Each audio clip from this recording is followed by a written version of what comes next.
This Sunday in the Great White North, opportunity, rivalries, legacies, grudges, they all forge ahead to see who will claim their dynasty from Vancouver, British Columbia, Canada. And this is simply predicting All Elite Wrestling, AEW Dynasty. Welcome, everybody, to the discussion.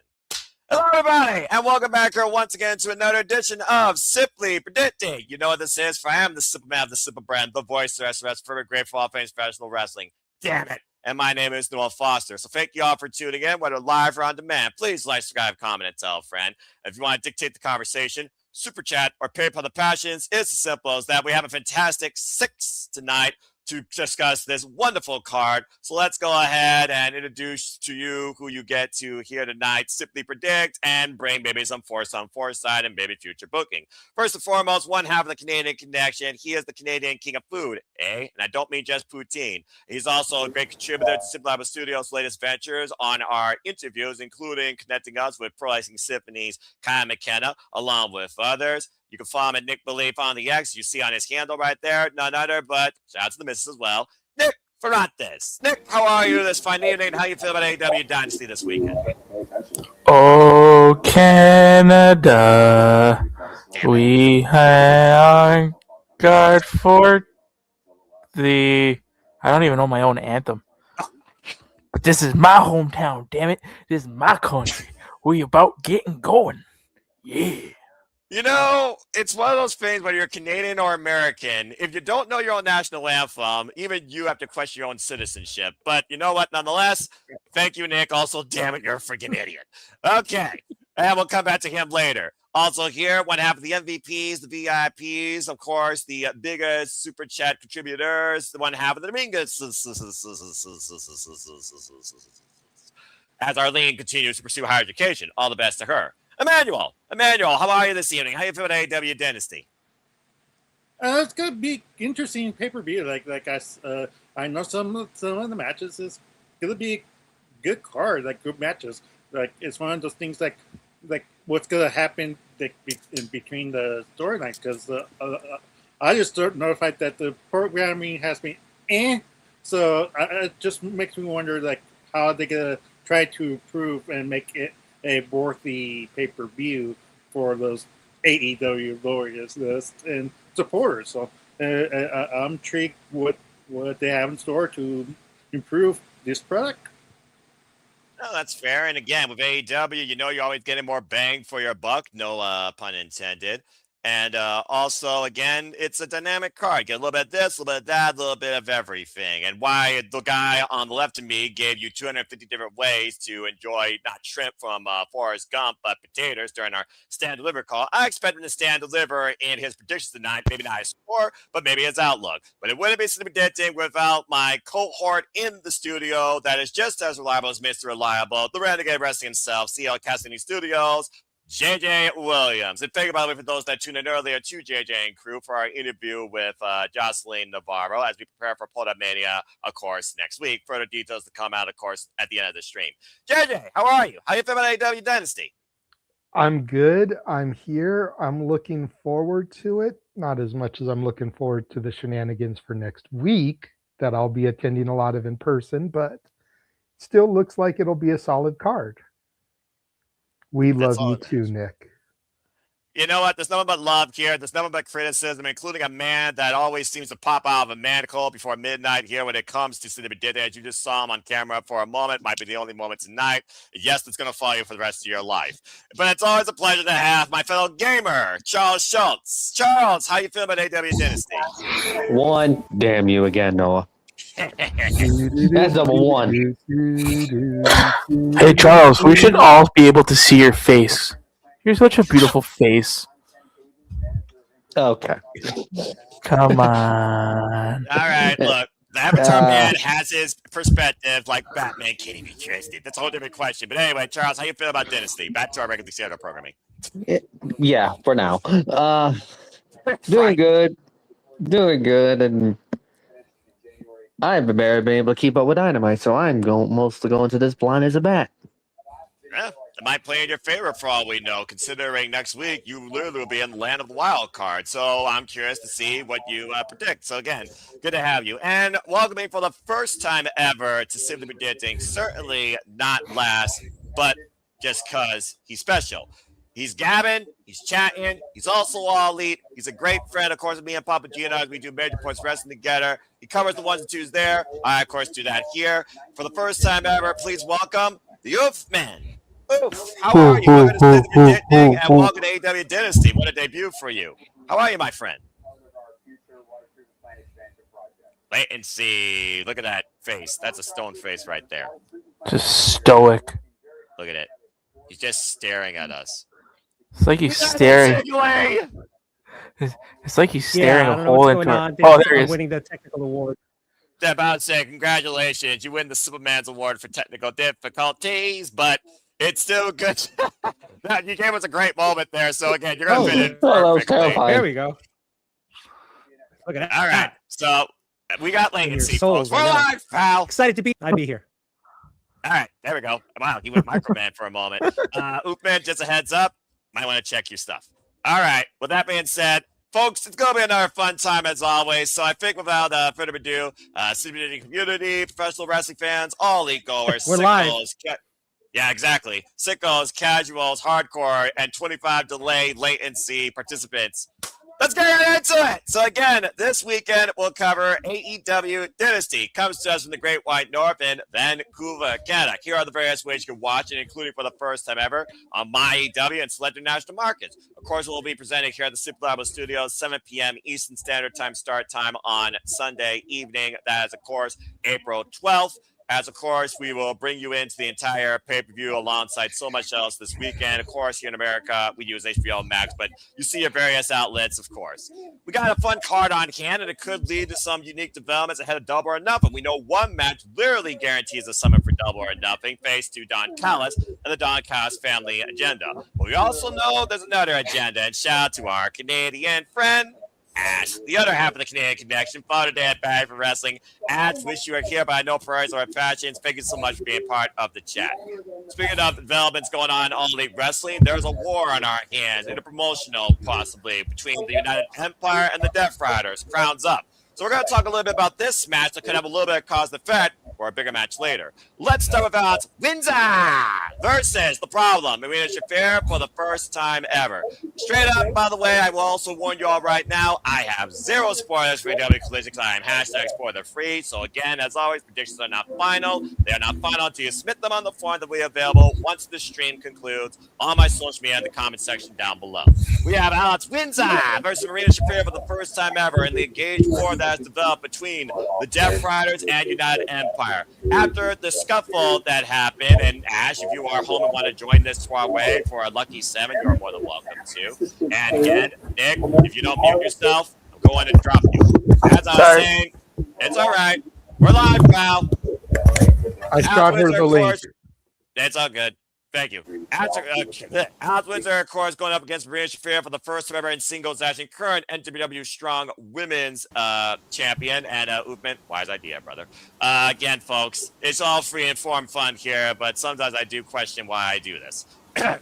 We, of course, saw the brawl start to ensue at the beginning of Dynamite this past Wednesday, continue to ensue during Chaos in Canada, where I will tell you that the United Empire did get the better of the Death Riders. Straight up, it's a first-time ever singles matchup that could develop into a further feud, possibly with Alex Windsor and maybe with Andrew Strong Women's Championship. With Marina Shafir, of course, having her first ever pay-per-view match singles-wise against timeless Toni Storm at Revolution. In a losing effort, we've seen what sort of threat Shafir can impose in and out of a match. And of course, we know the Continental Championship, seconds aren't involved at ringside. So I do wonder who has more to gain in this, in victory or defeat. Can the Problem surprise us? Does the Problem have a solution to Alex Windsor? Or does Windsor, this brawling bird, hit her hard enough that she is not a factor in the further ongoing war with the Death Riders in this equation?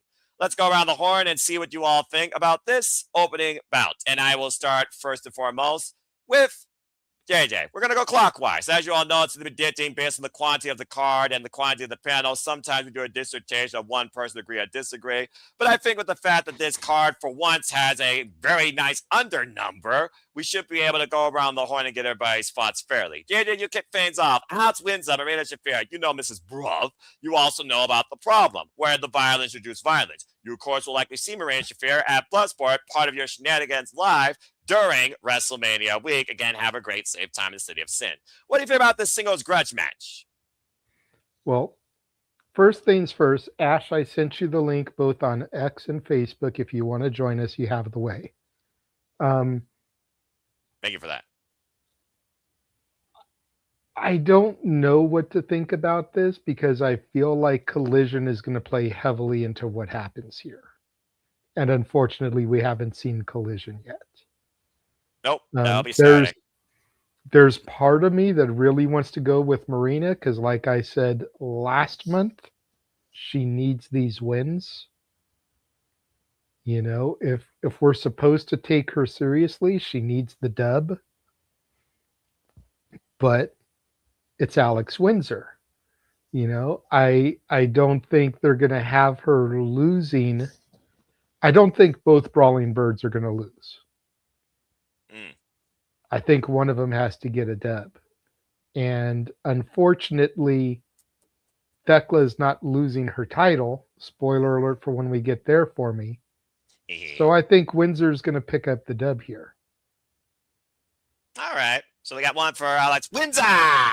And of course, just recently lost the Brett Undisputed Women's Cruiserweight Championship to Alexis Falcon. Congratulations to her. Dave bringing his thoughts up. And of course, Dave also part of the All Elite League, saying that Shafir is winning. So let's see what the rest of the panel think. Nick, what do you think about this? Alex Windsor and the Bruv working together. United Empire on full display with the exception of Great Low Khan. All hail. But this could lead to something interesting, I would say. I don't think this is going to be a one-up, but do you think that Alex Windsor has a solution to the problem? Honestly, I am gonna go against JJ, and I think Marina is gonna win.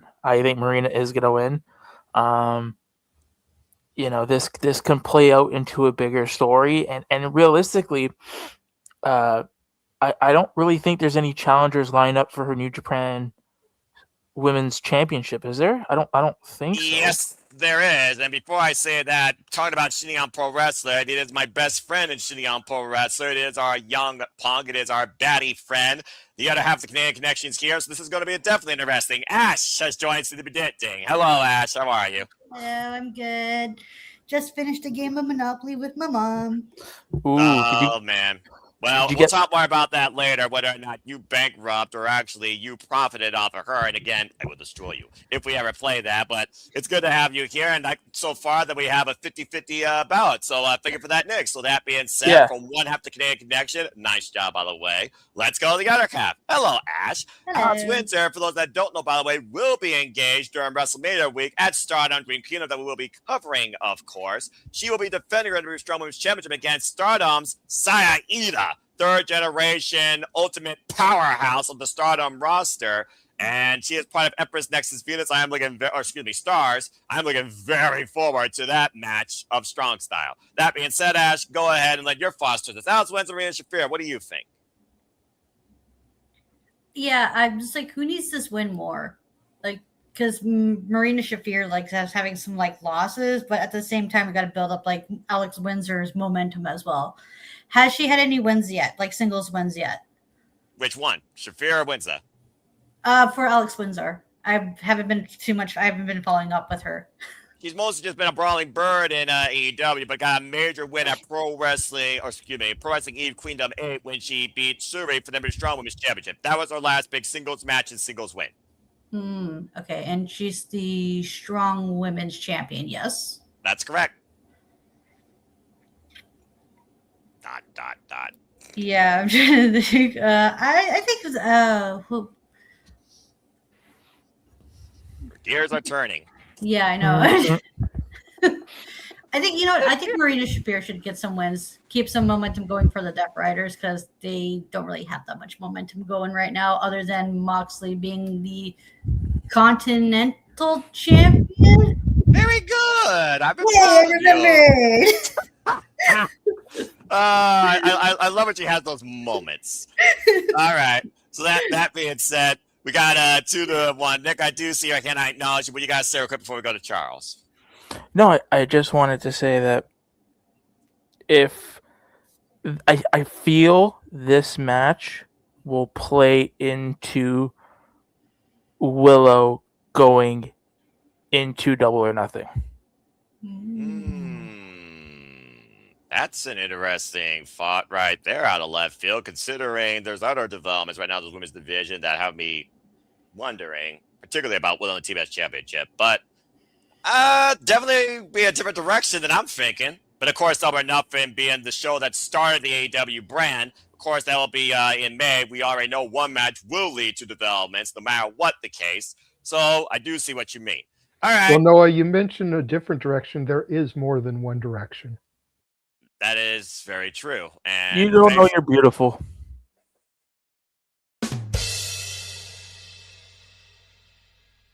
Fuck boy bands. Charles, go ahead and lend your thoughts towards this conversation. What you got? Alex Windsor or Marina Shafir? Quick, before the night changes. Damn it! Story of his life, huh? It's gonna be one of those nights. Listen, Rory when out. the night it comes, you can just stand on me. Charles' prediction now before I take people off the air. I'm siding with JJ now. I was gonna change that first until he made that reference on me, but I'm siding with him for this. So there, I'm going when I was winning. You still ain't shit. Well, that was a hell of a way to end that. And the Oofman remains unamused. Again, look at the stare. Look at that. Just blank. Nothing. Looks like he's just staring at a hole It looks in like your one of those skull. robots from iRobot. Like, honestly, it's like just one of those droids with no human emotion. The stare, you keep staring at it long enough, you're going to probably a black hole. You don't want to go away. Or We a love you. commercial break. We love you, Oof. We're just fucking around. Yeah, again, Oof, man, nothing but love here, but I think technology is telling you something different here tonight, brother. That being said, speaking of being interactive, of course, the creator of interactive games and movies, Manuel, I will also say this.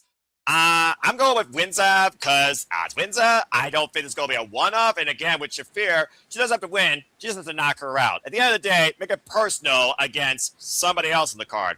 Bruv. Or do I need to remind you what happened at Thomas Toy Storm post-match at Revolution that you saw live? Lucky damn you.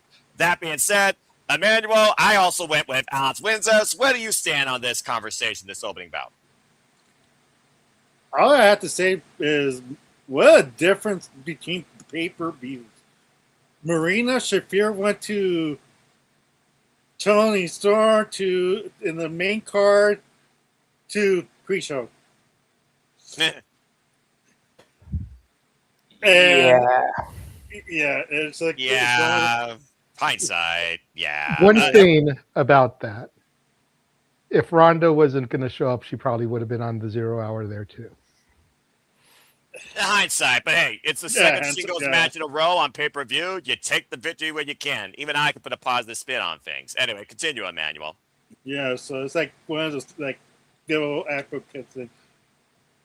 Until Ronda Rousey comes back, I think I have to give it to Alex Windsor as well. Like I agree with you guys. Like she really deserves this win, and like build up more of the women's side because Tony's not going to be here for a while. This is a great opportunity to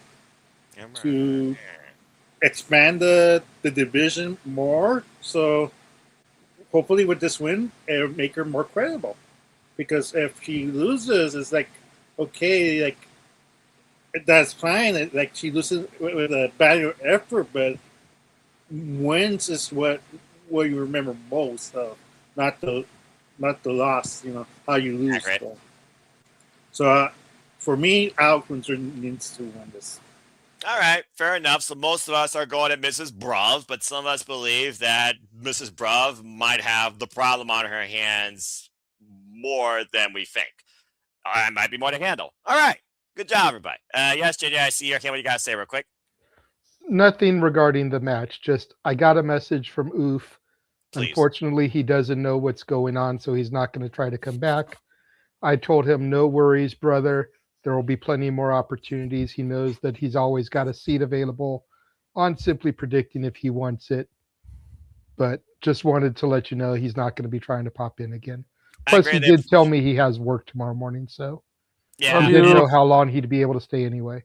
Priorities are our passions, and sometimes Gavin can take you farther than you think. And shout out to Gavin for Oof. Follow him on YouTube. And Oofman, I will definitely see you down the road, either with Papagino or you're always welcome on this platform, in this family, and on this show. Thank you again so much, though, for bringing us a great laugh and a great meme just with that expression. This is the face you make when you feel about this about WWE.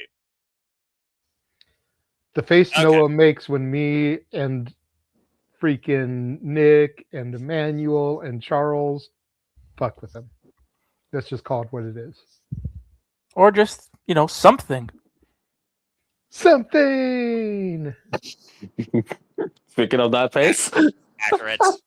Also accurate. Also, you fucking idiot. All right. Oh, you love it, Noah. You love it. A love-hate relationship that's going to exist then, now, and forever with you yahoos and me. I'll just leave it at that. All right. Charles, you want to talk about loving it? Just wait until Saturday when Noah gets to do wrestling karaoke. Oh, wow, that's going to be great to watch. Damn it. All right. Well, that's a problem I can't escape. But that being said, hi, guys. Guess what, JJ? You just made the fucking list. Because Chris Jericho has officially signed to AEW, and he's in a match against Ricochet. Straight up, folks, this past Wednesday, Chris Jericho signed the dotted line back to AEW, but Ricochet wanted to spoil the moment. And you know what happens when you get in Chris Jericho's face and you spoil the moment? You know what happens when Jericho knows that he may not be able to keep up like this young longevity of this roster, but knows he can put a bald man in his place? Do you know what happens? He freaking signs your name on a contract and says you just made the list with the billboard having Jericho on the back. To have the list back would be actually hilarious, even if it was just our one-off. But straight up, Ricochet wanted to demand the segment, so now we'll see if he demands this match. It's a straight-up one-on-one match, folks. It's as simple as that. But it's also Chris Jericho's first match coming back to All Elite Wrestling, and he has literally been gone since last year, Dynasty, after losing to Bandito, the Ring of Honor World Championship. So, does Chris Jericho still got it? Or does Ricochet demand at this stage at the expense of insert nickname here? The Old Show, the friggin' Wizard, the Learning Tree. Okay, maybe we don't say that name here. Mr. Intervention, Light Up Jacket, Light Bright, you name it. He's done it, etc., etc. Now it's just all purple, Jericho all caps. What the heck are we going to expect for this? What does it lead to? And has Ricochet officially entered the Jericho Vortex, as people like to say? Let's go around the horn and see what you all think. How fitting I talk about a Canadian in a match and I go to a Canadian to start. Hi, Ash. What do you think about this match? Chris Jericho versus Ricochet. Does Jericho win his first match out? Or is this one of those things where it's like, okay, I'm here. Ricochet, don't give a damn. He spirit guns him back into obliviousness. Go ahead.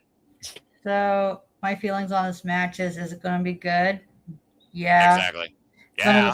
One of the thing matches is the sad part is I don't really care for this match. I'm just going to say this right now. I'm pretty sure you're not the only one with that sentiment. Continue. And that's mostly because I don't really care for Chris Jericho, to be honest.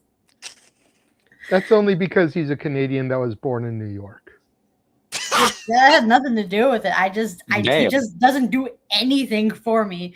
It's like my interest levels in Chris Jericho depends on who he's feuding with, and he's feuding with Ricochet, who's another person I don't really care that much about. That's why I wanted to start when you just get your thoughts, because it's literally a double negative for you.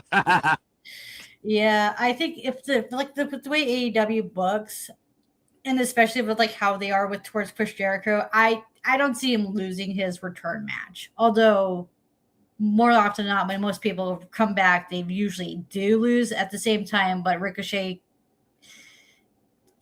can eat a loss and still find a way to recover because, yeah, that's just how AEW does their booking sometimes. Yeah. Or like that's I've noticed that pattern at least, but yeah. Jericho is too big of a name to like lose on his return match, so I'm going with Chris Jericho. All right, fair enough. Well, let's go around the horn clockwise again, see what the rest of the people think. Charles, what do you think about this match? I mean, literally, I put on the form, Ricochet made the list. It's a match, folks. You will literally find that on the form in the morning. Charles, do you agree with that, simply put, or do you believe that Ricochet is going to demand whatever he wants to demand? First of all, Jericho bringing the list back. That was not the thing I was expecting to see in 2026. That's number one. Well, But there's you one know thing off what? your I love bingo it though. card. Either way, and also not getting used to say Chris now. It's gonna be funny, but get used to that. But Jericho's winning this. Easily, he's winning this match. Match is gonna be good. He's winning this. Chris Jericho's Easily. not losing his first match. If he does lose his first match back, I will be surprised. But I don't see it happening. Well, you gotta remember, Ricochet has backup at the gates of agony. All it's gonna take is Tony Ono to pounce him over the border, and you literally might eat crow. But okay, that being said, 2 for Jericho as I updated the banner. Emmanuel, what do you think about this? Jericho, here we go. What's next? I don't know. What do you think about this match? Yeah, when I saw the highlight of the picture of Kurt Jericho with the list, I'm like, like it was hilarious. I was laughing inside internally, like chuckling, like, oh my god, this is gonna be I hope very unique quiz, because it's just like the same thing that we studied in WWE. It's gonna be get old quickly, but hopefully he makes his own twist that WWE won't let him do certain things with the list. Hopefully, but this makes sense. Like, Jericho's not going to lose in his return after 1 year. People are going to still cheer you, still got it to Jericho. And plus, it's in Canada. Like, Well, yeah, we're in Vancouver. Let's not forget. so it just makes sense. Like, if this is a way for MJF versus Jericho in the future, he needs to get this one. That's what I'm saying. All right, and I'm just going to say one name, and then I'm going to give it to JJ. Jericho. JJ, what else needs to be said? Here's my thinking, though, based on just the fact that he brought the list back, that segment.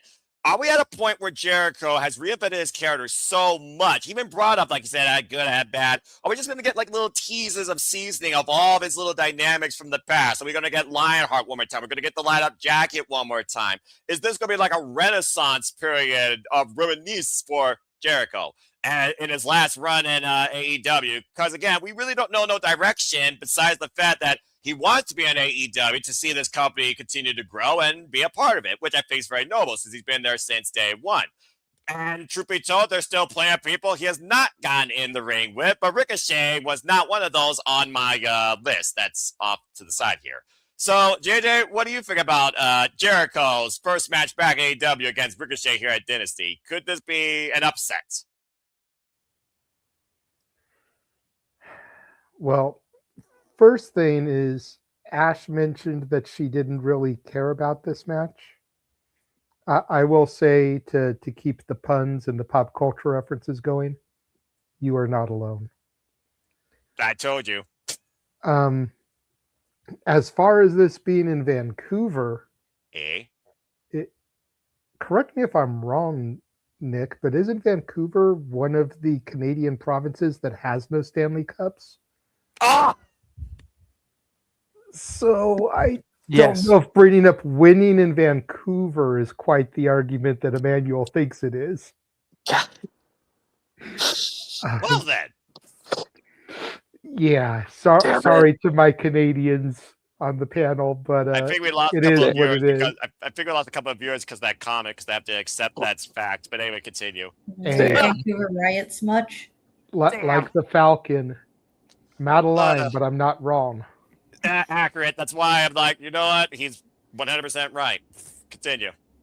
To your point, though, a couple of days before his re-debut, his return, the word around the internet is Jericho trademarked the cornerstone. Correct. I have a feeling that's going to play heavily into things, whether it's another faction a la the Learning Tree Please don't. or kind of an amalgamation, as you were alluding to, of all his previous gimmicks. You know, the Cornerstone, the Lionheart, the Painmaker, Painkiller, whatever it was, the Ocho. Painkiller. I can't remember which one it was, but I know it was one of those. It was the You got- Painmaker. you got it right know what first time. happens when you screw up a Jericho gimmick. Uh-oh. Okay, God. but in all fairness, I wasn't watching AEW and New Japan when he was doing that. I just knew it was Pain something. Okay, forgive me. No, you're good. You're good. The I'm just messing with you. Ocho, the Learning Tree, like The I Wizard. think it's going to be an amalgam of all that stuff. You know, the Bockwinkel version that he did back in WWE, where he spoke in all the big words and everything. All of you freaking idiots. Troglodytes and you know, Good Hypocrite. idiots. I think he's gonna. I think this version of Jericho, to your point, is gonna kind of be the greatest hits of all of those put together. Kind of like how we saw with Cena in his farewell run, how he was paying tribute to all his opponents that he couldn't wrestle, Exactly. and even a couple that he did. You know, I think that this version of Jericho is going to kind of be like that because, to your point, this probably is his final contract. However long he signed for, a year, 2 years, 5 years, we don't know. Nope. It's one of the hard-hitting questions that the coach and bro didn't ask TK. But however long this contract is, I think this will be his final contract. So I think the cornerstone is going to be all of that stuff. And we're going to go ahead and boot City by the Bay from the chat for putting all these spoilers for JCW in there, which I was Wait. planning on watching tomorrow ahead of Stranglemania. I didn't see anything, but okay. Again, JJ right now is the moderator of the chat, folks. You will be banned if you are out of context with spoilers for other content that people want to watch, with all due respect. Thank you. That being said, But continue. to make a long story longer, I got Jericho here because, again, to the point that's been made by multiple people, he's not going to lose his first match back. No way. And while I wasn't looking forward to this match, I was looking forward to another Ricochet match that's going to be happening this week. But it's not happening anymore, and that's a whole other can of worms that we can maybe get into in between songs on Saturday. I don't know if I'm going to be invested in this pod or pissed off, but okay then. Sounds like I got more excited than I expect. Well, because you don't scroll, I will just give Hell you no. this little tidbit. No, we'll try not to get no reaction here.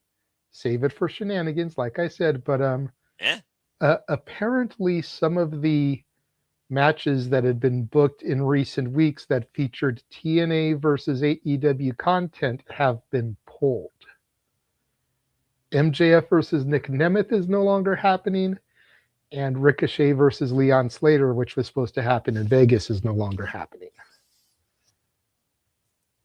Okay, we'll talk more about that later. It's all good. Okay. Thank you for that, JJ. So we got Jericho. Hi, Nick. Let's see if you got Jericho.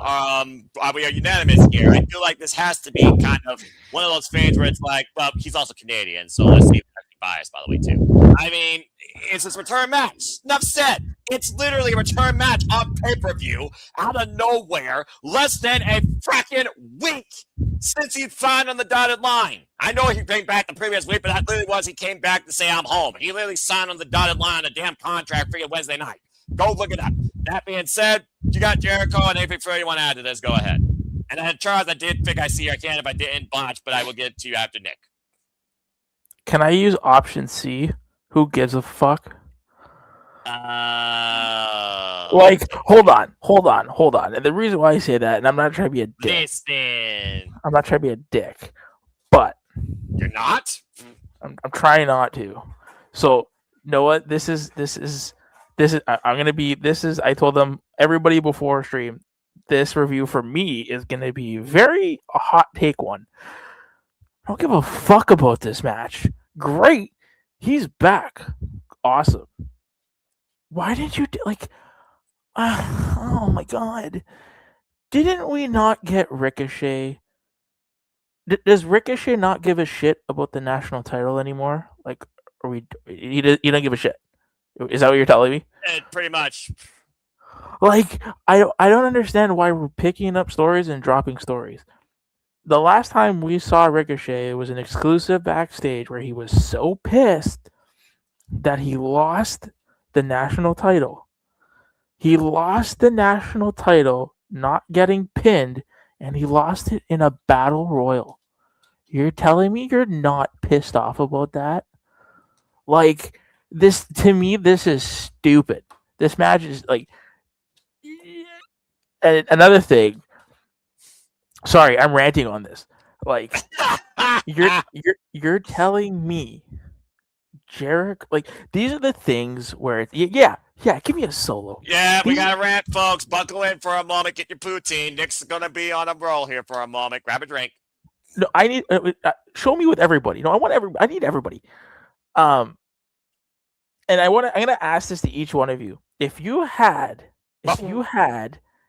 this opportunity where you just signed your contract and you can choose any person on the roster to wrestle, and a certain fellow from New York said this exact same thing, and I agree. If you had an opportunity to pick anybody to wrestle in your first match, wouldn't you want to wrestle somebody with gold? What the fuck does Ricochet have to do with anything? He showed up. Like, come on, make it make fucking sense sometimes. Like, Breathe, brother, breathe. All right. Yeah, okay, good. Jericho, So Jericho. Yeah. Okay, it's not Beetlejuice. He's not going to show up to you say his name 3 times. Yes, I used to watch that show when I was a wee lad. But seriously, I get it. Tranquilo, mi hermana. Tranquilo. To Nick's point, though, about going after someone with gold. Okay. We've already got Omega MJF locked in. Yes. Can't go for that title. No. Mox is locked in. Can't Yes. go for that title. No. Jack Perry is who knows where. He's there. GCW, I guess, with he's getting ready to team up with Marco Stunt at Spring Break, which I'm gonna get to fucking see. Yes, you are. You get to see. I know, Nick. I know. All right, calm down. Continue. The TNT title has been stripped and is We're gonna talk about that next. Actually, so it's like you don't want Jericho in that because first match back, everyone's gonna just assume he's gonna take that title. I'm not. So what title do you throw him in there for? The national title. If Jericho is coming back and you knew that his first... Listen, let's be real. TK knew about this match before he even came back. Like, this wasn't even a thing. This wasn't something that was a decision made in 24 hours. If he's coming back, you're telling me you couldn't set up a feud to where it was going to be Ricochet and Jack Perry one-on-one, and then all of a sudden, Jericho comes back and says, no. Hold on. That's a new title. That wasn't here when I was here. I want it. Fuck you. Yeah. Exactly. Well, I mean, again, Jericho right now, we don't even know the direction of the cornerstone and how much this cornerstone is going to be valued in AEW. So I do see what your point when you want context and logic, but also in simply put form. This is professional wrestling, Nick, damn it. That stuff just doesn't exist 100% of the time. Well, that being said, what does exist is this prediction is unanimous. Jericho, before we move on, Charles, I did see your hand. What you got to say real quick? Well, Jericho, TK on the media call deal, TK said that Jericho signed for multi-year, so he's going to be around for a long while. I mean, again, with the fact that he's had this level of freedom with character, direction, and accomplishment, not to mention the talent acquisitions that he's worked with outside other projects, including the Jericho Cruise, that doesn't surprise me in the slightest bit, because I'm not going to speak for Jericho, considering he's been involved in this business for over 30 plus years in his mid 50s. But I would argue he's done more in AEW when it comes to quantity of freaking storylines, character dynamics, and wrestling matches than he did during WWF. But again, that's a whole different conversation for another day. This isn't the freaking, state of Jericho, all right? If you want more about that, then speak to your Canadians off air. That being said, Jericho. Okay. Now that we got that out of the way, we got the rant out of the way, maybe things now will cool down a little bit. Let's go ahead and talk about it, since you did bring it up. Unfortunately, this is the wrestling business. This isn't ballet, damn it. People get injured. And one of the brightest rising stars, of AEW is out for now due, I believe, a torn meniscus. And if you know his wife, Sky Blue, she knows a thing or two about that. I wish Kyle Fletcher and the Pro Star have some studios all the best. Get well soon. That being said, we're not going to hold the title in advance. We're not going to crown interim. We got to figure out who's going to the face of TNT. How we're going to do that? We haven't seen one of these, ironically enough, since Full Gear last year. It's back now, literally almost half a year later. I think it's justified in this case, because I'd rather see this versus a tournament. Have you noticed, by the way, that each of the previous dynasties, this being the third one, had some sort of tournament going into it? I think this was a nice, refreshing change of pace. Nonetheless, we have a Casino Gauntlet match to determine a brand new TNT champion. For those that don't know, it starts with two individuals, and the pinfall submission can happen at any time, as other people come out at random intervals. But the first pinfall submission by anybody in this match is officially, in this case, the brand new TNT champion. Let's go around the horn and see what y'all think. And due to the fact that this match, is going to have at least double-digit figures, because every Casino Gauntlet in the history of AEW has at least had that, everybody gets to have two picks. Your primary worth 2, your secondary worth 1. The only knowledge I will tell you as far as who's in it, this past Wednesday on Dynamite, Tommaso Ciampa faced Mascara Dorada in an exhibition, first time ever. It was also determined the number 1 entrant in the Casino Gauntlet. And my shout knows my story as he looks for Sylvie. Ciampa won. He will be the very first person to come out. Give him the best chance to try and render a decision. But with the Hurt Syndicate back, and who knows who else in this AEW roster may be looking for gold or opportunity, not named Jericho. Could we see a new face of TNT for the first time, or could it be a repeat? Let's go around the horn and see what y'all think about this. Continuing on here where people get to lead a match. We started with, of course, our Canadians. Let's go now to Charles. So, Charles, you're on the bubble right now. Casino Gauntlet match. 2 people. Who you got becoming the new face of TNT? First of all, it damn sucks for Kyle Fletcher. It's like, damn. Please. Damn. Well, the whole thing about him going on 2026 towards this, through this, and that, and I was like, damn it. And then this is the rest of the business. Yep. As far as toothpaste goes, I see Ciampa again, the belt back as my number 1. Fair enough. Second, so hard because basically we don't know who's in this match. Yeah, this match literally is like pick a name and see what happens. And let's also keep in mind, Tony Khan signed about 25 brand new names this calendar year alone, and I'm not talking about just CMLL. That is also true. My second pick. I give the belt to Shelton Benjamin. Ooh, I like that, actually. All right. So the gold standard. Well, I mean, business has certainly picked up with the Hurts to get back. I am so damn happy to see the Hurts to get back. They hurt people. They hurt people. All right. That being said, we got a Tommaso Ciampa and a Shelton Benjamin. People keep these names in mind because, again, anyone can show up in these things. And it could be as much as 21 as we've seen in the past. Or as little as, I think, 14. If I remember correctly. All right, Emmanuel, you're next. What do you think here? New face of TNT. What are your 2 picks? And is one of them Ciampa? Because I feel like Ciampa's going to be very common for everybody, considering he's the only name known, and he's also the very first name to come out. Yeah, it'd be easy to say Ciampa, but I don't think so. Like for me, I don't think he really needs it. Like he already got a title, or right away. It's like, do you really want to give him another title this soon in this in his career in AEW. Like for me, it's not as easy. So I think it's easy for anybody. yeah, and, so for me, it's like it's either gonna be Bobby Lashley or Shelton Benjamin, like one of the Hurt Syndicate is gonna get this title. It wouldn't be the worst idea, but on top of my head, I don't know who you will you put as because Cal Fletcher was a top tier name, and he was going to be the future for it. So they want to establish the title. So why not give it to a semi big name? So that's my logic. But who knows how Tony Khan is going to book this? But this one, I'm not really sure the landscape right now for that title. But those are my picks.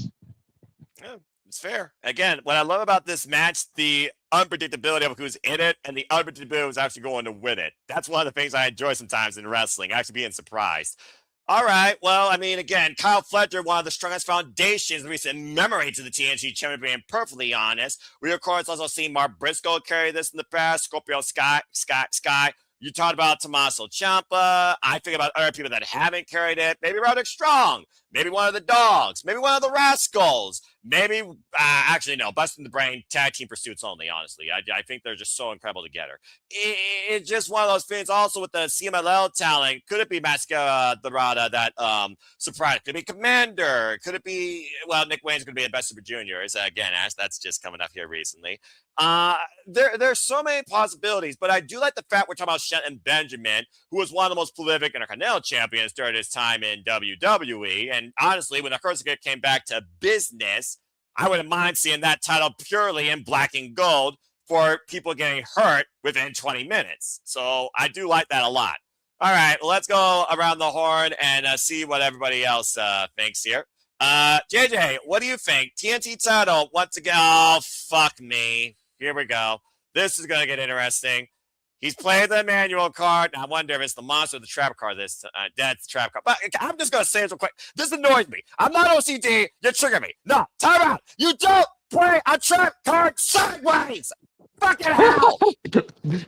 Hold on, Noah hold over on. here, and Noah over here gets more thing when just about all the cards and everything. Okay. The orientation versus the gimmick. Anyway. Hold on. Time out. What? Hold on.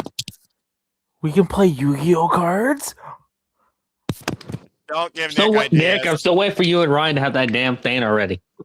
Anyway, That's not any Yu-Gi-Oh card, Nick. That is the exclusive Emmanuel card. To my people. knowledge, He's just pissed to off my Noah. knowledge, only 2 exist. Okay, but where's the magic? Exactly. There has to be a magic card. That I being love- said, I JJ love played the manual Emmanuel's card. reaction when I play the Emmanuel card. He pops for it every time. JJ, we've Sideways. broken Noah with that manual card at least more than once. Her card plays vertical, not horizontal. Anyway, You guys just I just hope you know you've opened up Pandora's box with that card. I Good luck already to knew that. everybody. This is the manual great. card. The manual card's already fucked me over once in predictions. The other time, it was like More you're than playing once, crazy. Noah. It's more than once. Well, I've only seen it twice play here live. That being said, go ahead, JJ, play the card and your prediction. My prediction to win the TNT Championship, Konosuke Takeshita. But what? Who Whoa. had to surrender the title. Who's been bouncing back and forth between Protokata and Protashta.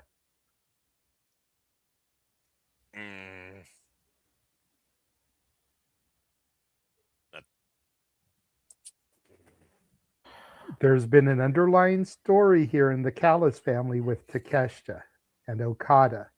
And where does Fletcher lie in all of this? Stuck in the middle. And now that Fletcher's had to surrender the title,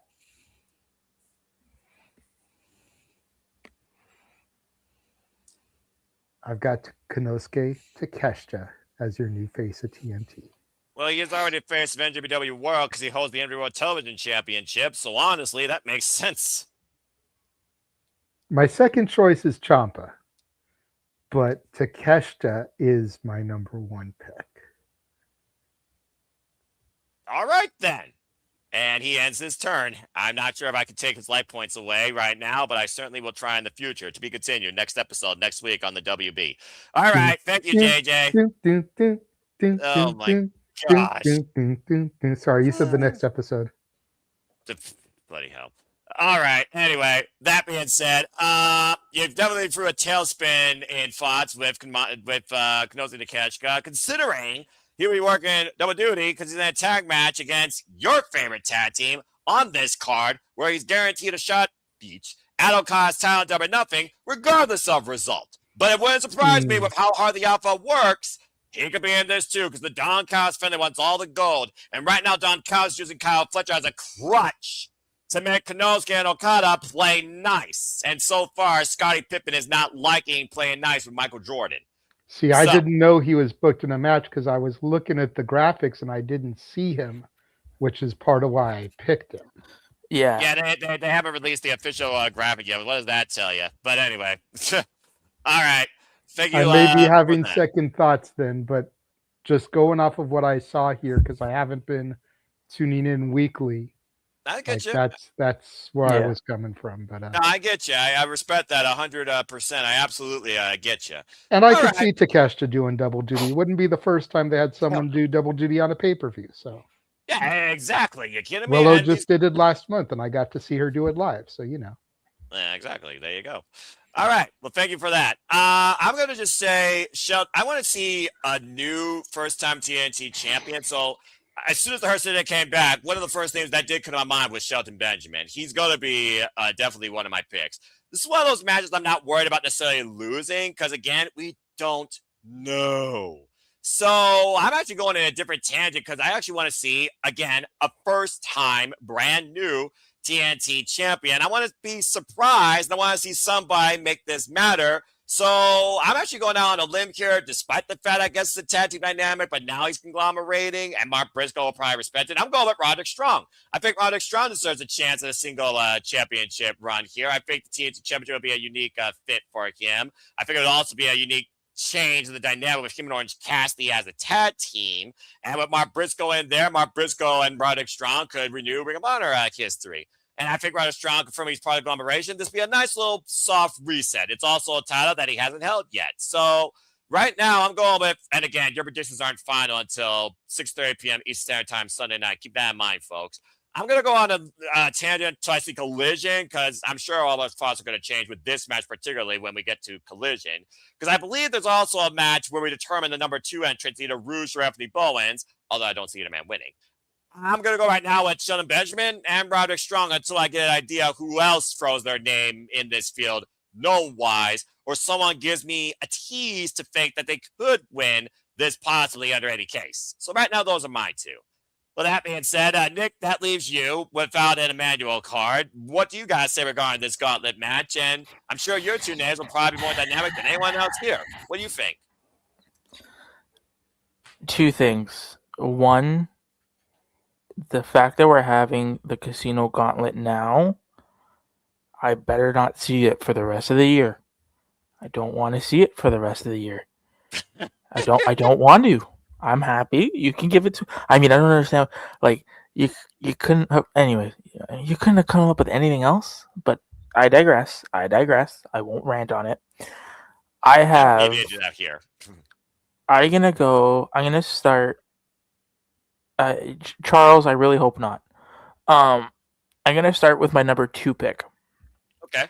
My number 2 pick is gonna be Tommaso Ciampa because I can see them playing the story out. The fact that Ciampa, will probably get Mark Briscoe back in this match, and then you can kind of play out that story, right? Because Ciampa, who did he turn heel on? Well, he turned heel on Briscoe. And we haven't seen Briscoe since. True. So, if you want, you can play that story out at Double or Nothing. It'd be a hard-hitting match. It'd be a great match. and he can play it back out there. But I'm going to do a feel-good moment for the TNT Championship.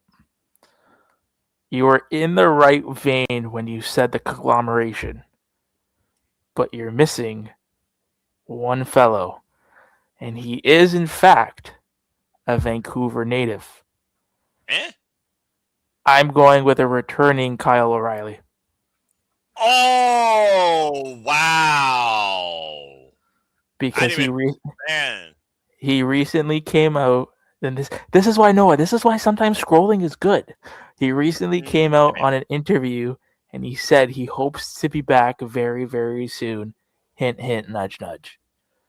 He's literally is from Vancouver too. You're absolutely correct, Bruce. I didn't even think I wasn't sure when he was going to come back either. So, well, now you definitely gave me even more food for thought because everyone knows how much I'm a supporter of the Violent Artist, former Ring of Honor World Champion, NXT Tag Team Champion, Kyle O'Reilly. He's been one of my favorite wrestlers to follow. And we have to remember, before he got injured, they were playing that story with Mox and him, and he was getting these wins off of Mox. I'm pretty sure at Blood and Guts, before he left, before he had to go back on the shelf, he is very instrumental in winning, and you can see that they were pushing him. Yes. So why not give? Listen, I know we missed the days of when they were all together. Him, and, mind blown. And I know he's hurt, and I know he's injured, and I hope he gets healthy. But what a feel-good moment would it be if Kyle O'Reilly wins it and Adam Cole is the one to present him with the title? I think you would make Ash faint. And I don't know if Ash is going to be on the call with me, but that might be her moment of the month. That being said, very, very, very poetic way to go full circle. And that is undisputed. To your point, he's the one that submitted John Moxley in Blood and Guts and also beat him in a literal submission match at Full Gear before he got bludgeoned and injured. So I mean, during that match, right? So if he's healed, we haven't heard a lick of it. If he's healed, I mean, we just saw Jericho come back in Winnipeg, in his hometown. We're seeing the Hurt Syndicate come back. We just saw Hikaru Shida come back. It seems like this is the year of OG's comebacks, which I have another prediction, and it'll come later. But of course, Queen, like it just seems like it's the comebacks. I feel like it's the comeback season. So I mean, again, Kyle coming back in a match like this, winning it, and having that feel. I mean, again, I don't know if Adam Cole can travel, how he's doing, how he's feeling. Maybe he drives in. Exactly. Right? You did it on purpose. But you know what I mean? Like, he had the TNT title. So how good would it feel for Kyle to win his first singles title in AEW and have it presented by the man who used to hold it and had to relinquish it due to injury? Just it wouldn't be such a feel-good moment for the audience that's there. I mean, you're literally just getting all the Canadians there, just pros. I mean, we saw Speed on My Billy represent in the main event against MJF. So again, it does feel like the season of feel-good moments for Canadians. So again, a very poetic way to book a new TNT champion under these circumstances that still makes long-term sense. I'm very impressed, and you definitely got me thinking. All right, well, that being said, from one Canadian to another to finish this one out, and you probably gave Ash a lot more food for thought that probably wasn't even on her mind. So, Ash, you close this one out. Your two picks for the single gauntlet match for the TNT Championship. What do you got to say after that? I like what Nick's cooking, but I don't think it's going to happen, sadly. I would love for that to happen, though. I was not thinking about Kyle O'Reilly at all. I was like, oh, shit, yeah, that's right. They're in Vancouver. He's a Vancouver boy. I keep forgetting Kyle O'Reilly's Canadian until people bring it up. I was like, oh, yeah, that boy's Canadian, isn't he? Yes, he is. He's like me for real. He's from our country. I do love Kyle O'Reilly. Oh, my God, because y'all know how much I goddamn love technical wrestling. I miss seeing that boy wrestle every week. As he drinks an orange cup. Speaking of Orange, I was going to mention Orange Cassidy possibly winning because he has not won the TNT title. I was thinking like maybe Pac could win it because I don't think he's been TNT champion, or Claudio, because I was thinking maybe one of the Death Riders could win the title as well, add some like get some gold around their waist. Other because the only title holder is Moxley right now, right? Correct. I was thinking like maybe Tommaso Ciampa could win it because he's the safe pick because there's heavy build and focus around him for the TNT title, which makes sense. They could also go back with Mark Briscoe as well because it's like those three were like the big names right now in the TNT title picture. I was going to mention Darby, but Darby could work double duty, but then I saw he's in another match. But We'll talk about that next. yeah. So I think for my picks, I'm going to go with the safe pick of Tommaso Ciampa. And I'm just trying to think of like who would I tune in weekly to see, and who would get me enticed to go watch Collision if they're wrestling. And I'm torn between two names. Who do I want to see more? Do I want to see Orange or do I want to see Claudio? You know what? I'm going to pick Claudio and Ciampa. Those are my picks. Two bald men. All right, fair enough.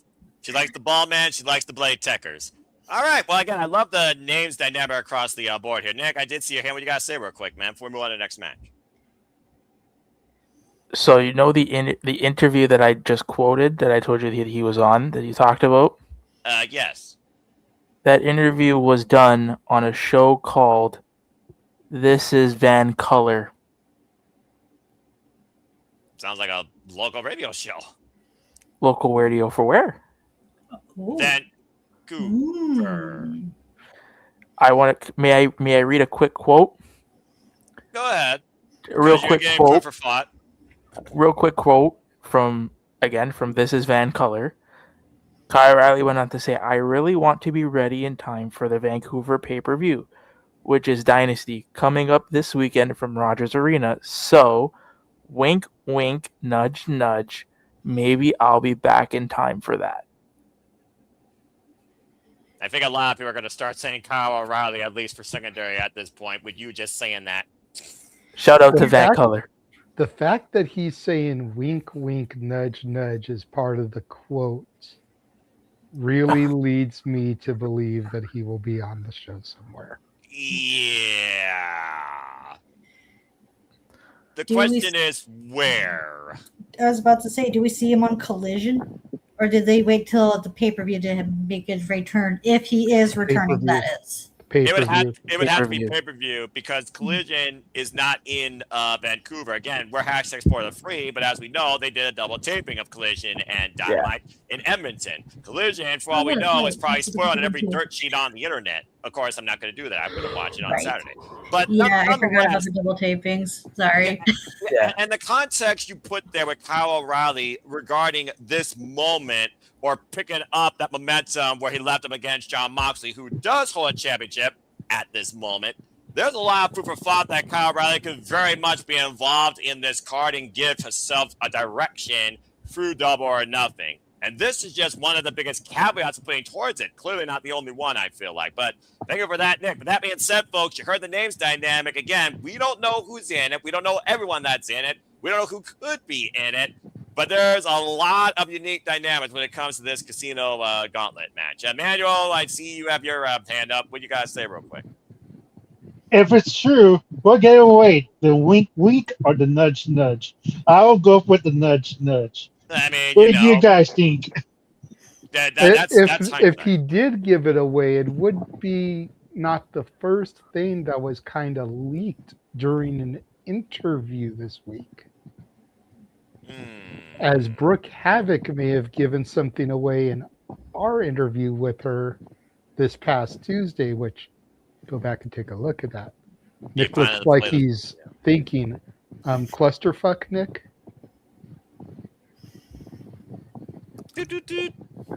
Man, I wish I was there for that interview. I had a fun time listening to it while I was at work.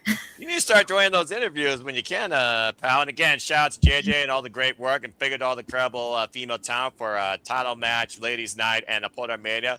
that have given us their time to lend their voice, tell their story, and also hype themselves up. And of course, where you can see them in future bookings. Again, follow the incredible talent. Look at all the podcasts. Of course, you'll find links to all their pages in each of our individual podcasts. There's a simple playlist on my YouTube channel. All right, that being said, guys, let's go ahead and keep going through this card because we still have a lot more to discuss. And we will go from something very dynamic to something that is one way or another. One needs it, the other one, tranquilo. We're talking about all the different dynamics when it comes to Kyle O'Reilly, his future. There are so many different dynamics to the AEW Men's World Championship. It is ridiculous. And one of these two men might be in the very foreseeable near future. Because for the first time ever, Andrade El Idolo is going one-on-one against Darby Allin. Darby Allin, who literally lived to survive facing death, not once, but twice. Well, who are we kidding? More times than we could count. And of course, now it's freed from the Death Riders and put Gabe Kidd inside a coffin who is pushing up daisies. That's a whole different conversation. But Dude legit MJF got hit by a bus. Yes, and he survived, Yeah, JJ. he's Do you want to he's keep fucked. going? You want to keep going 1,001 ways that Darby Allin survived? We'll be here for another hour. Thank you.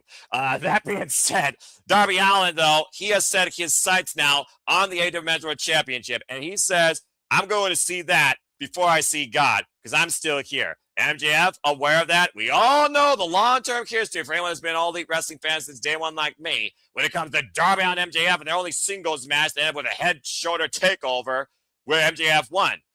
Bottom line, MJF has put Mr. Moneyman, Andrade El Idolo, on his payroll and for him to take out somebody that is a formidable foe, a threat, you would say. To the point, this match has AEW World Championship implications. If Darby Allin beats Andrade El Idolo, he will get a future shot at the AEW Men's World Championship. And by the way, Kenny Omega even honored this. Of course, we will talk about that in our main event. Bottom line, guys, there's no prior history with these two men. It's the first time ever one-on-one. This past Wednesday, the Don Callis family obliterated Darby Allin and company and got the better of them. And Andrade Idolo even low-blow Darby Allin post-match, adding further insult to injury. And how many times have we seen this walking, living cadaver endure punishment, be written off, and somehow rise to the occasion through wrestling nonetheless? So don't count Darby Allin out.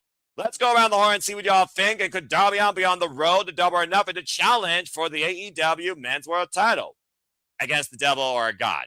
Let's see what you all think.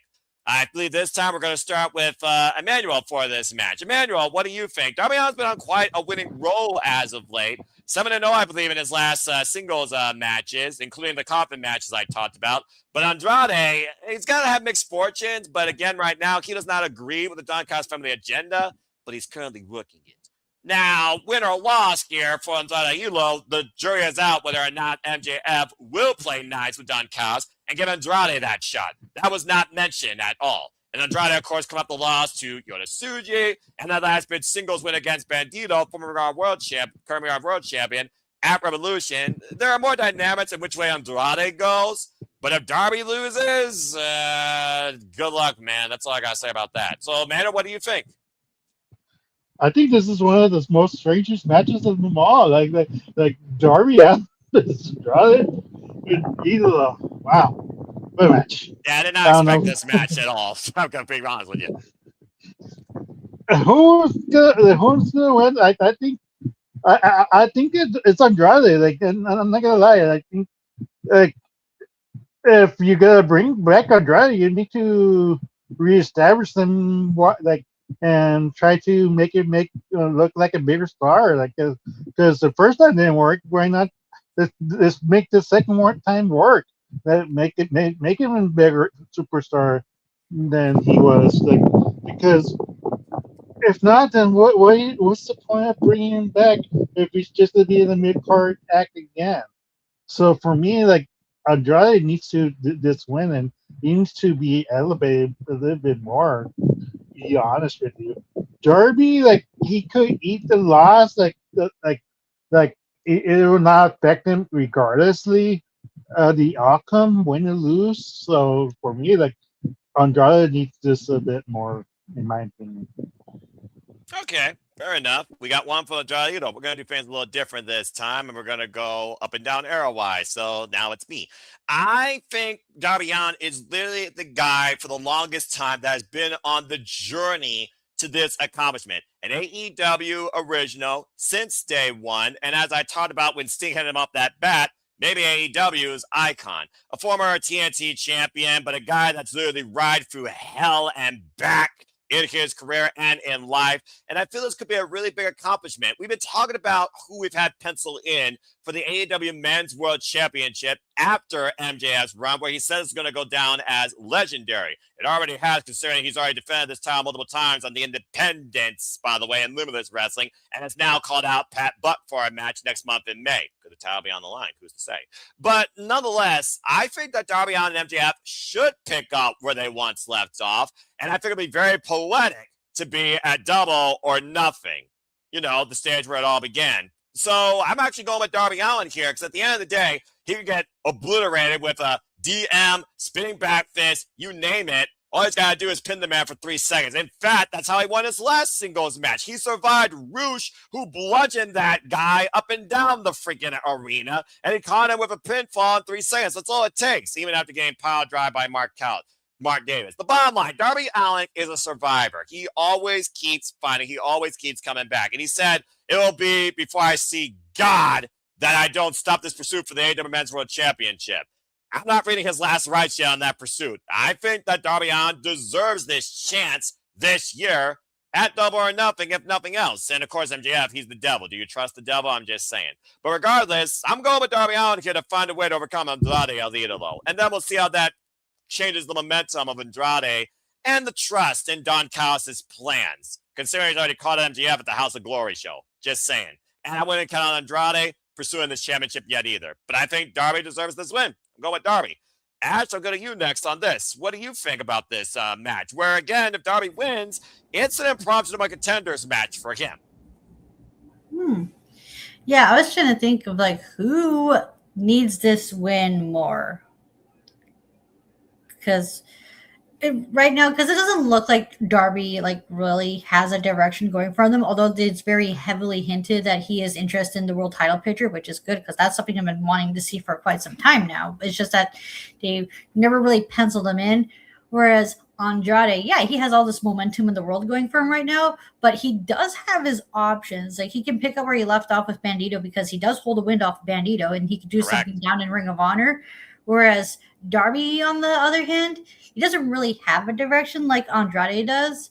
So, yeah, I'm going to pick Darby Allin because I want to see him as the world title. Darby is one of my favorites in AEW. I love watching that guy wrestle and do what he does best. And even if he doesn't win the title, it'd be nice to actually see him, be in title contention, because the guy worked his ass off for it, especially how many times he's been TNT champion and floundering in the mid card. So it should be nice to make his work, see how he fits in the main event scene, or at least give a little teaser of how he would fare in that scene at least. All right, fair enough.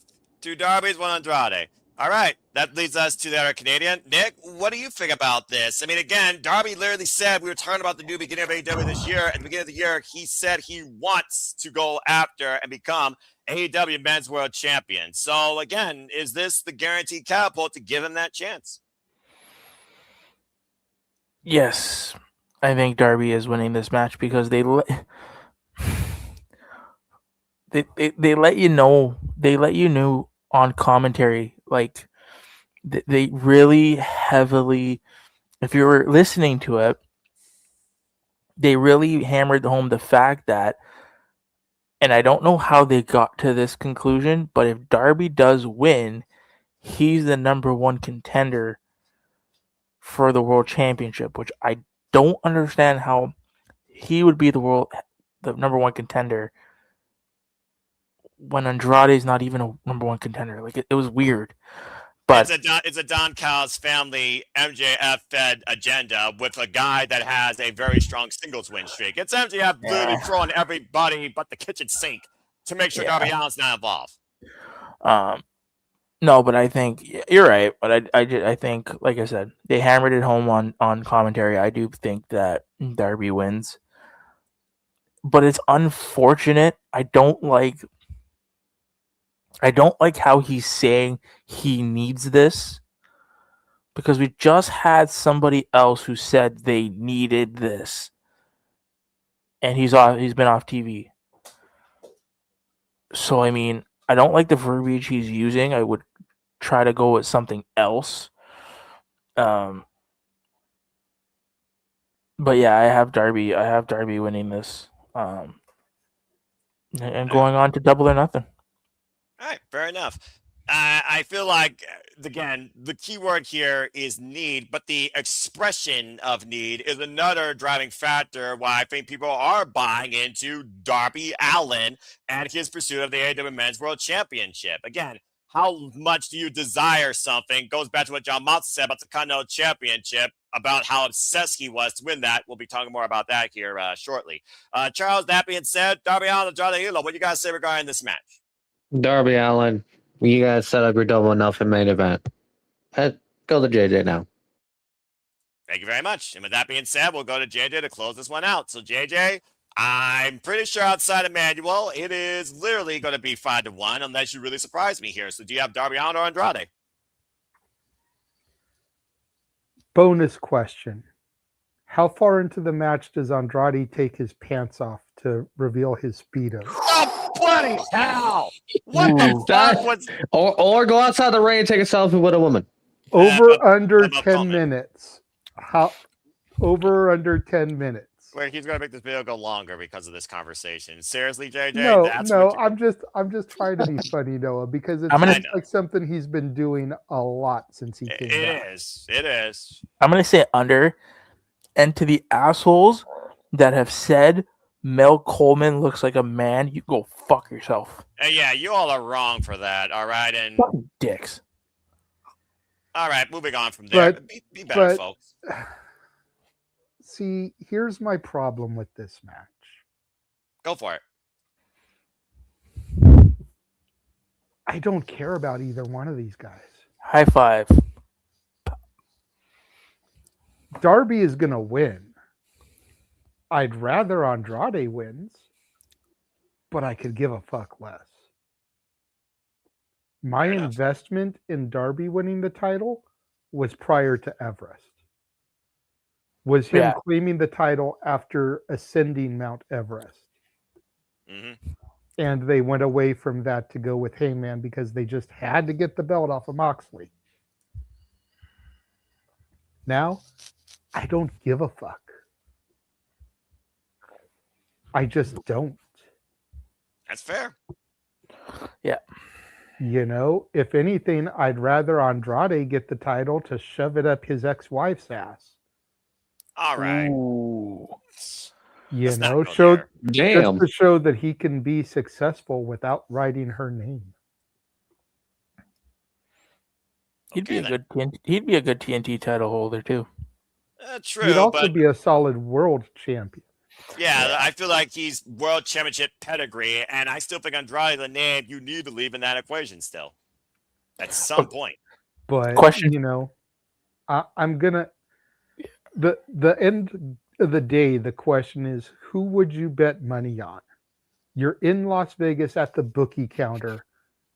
Mm-hmm. Are you putting money on Darby or are you putting money on Andrade?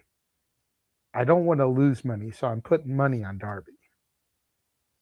Though you're tired, Tribe, you might literally shot yourself in the foot. All right. Well, that being said, Darby Allin. So Darby Allin 5, Andrade 1. Nick, I did see you had a thought to add before we move on. What's up? Okay. What if somehow, some way, Swerve gets involved? Does maybe Swerve's involvement make this any better? Because again, the verbiage that Darby has been using is, I need this. Well, if I'm Swerve, I'm coming out there and saying, motherfucker, what do you mean you need this? I need this. Oh, my Lord. I feel like we're setting up the most dangerous rivalry since Hangman and Swerve. And Swerve gets involved, and Swerve and Darby have a depth note against each other. But to your point, Swerve is not even on this card, and he created his dynasty winning the AEW Men's World Championship at the first dynasty against Samoa Joe. And I do think Swerve is going to show up one way or another Sunday nights. So does it Swerve make better? No.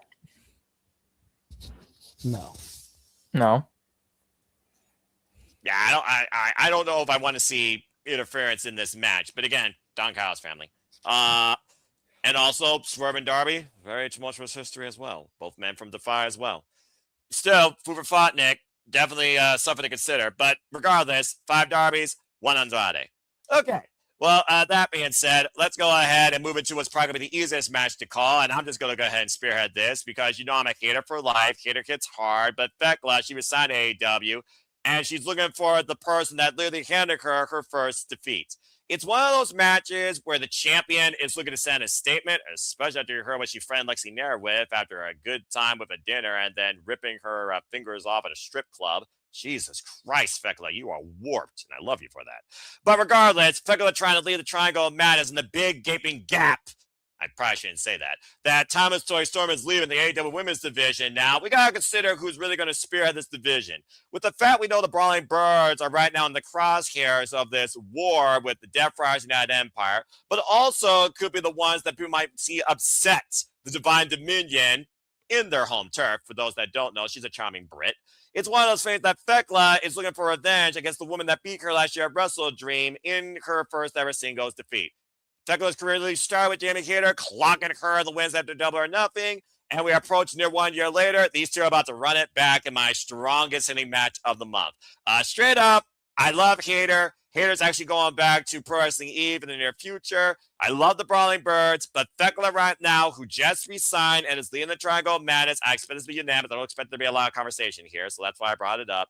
I don't see Thekla losing, especially after the Triangle of Madness just lost to the Brawling Birds and Nina after Jamie Hayter spoiled Thekla using a knuckle duster and then clocked her. And of course, Thekla got upset with it because Thekla, once again, couldn't get the better of Hayter. It's a straight-up grudge match, but it's also a redemption for the AEW Women's World Champion. If the Triangle Matters are going to build any stock into the future of all 3 of them for the AEW Women's Division, I think Thekla has to retain, simply put. And I also think Thekla uses a knuckle duster to try and knock Hayter hard, because that's probably the only way she's going to knock her the fuck out.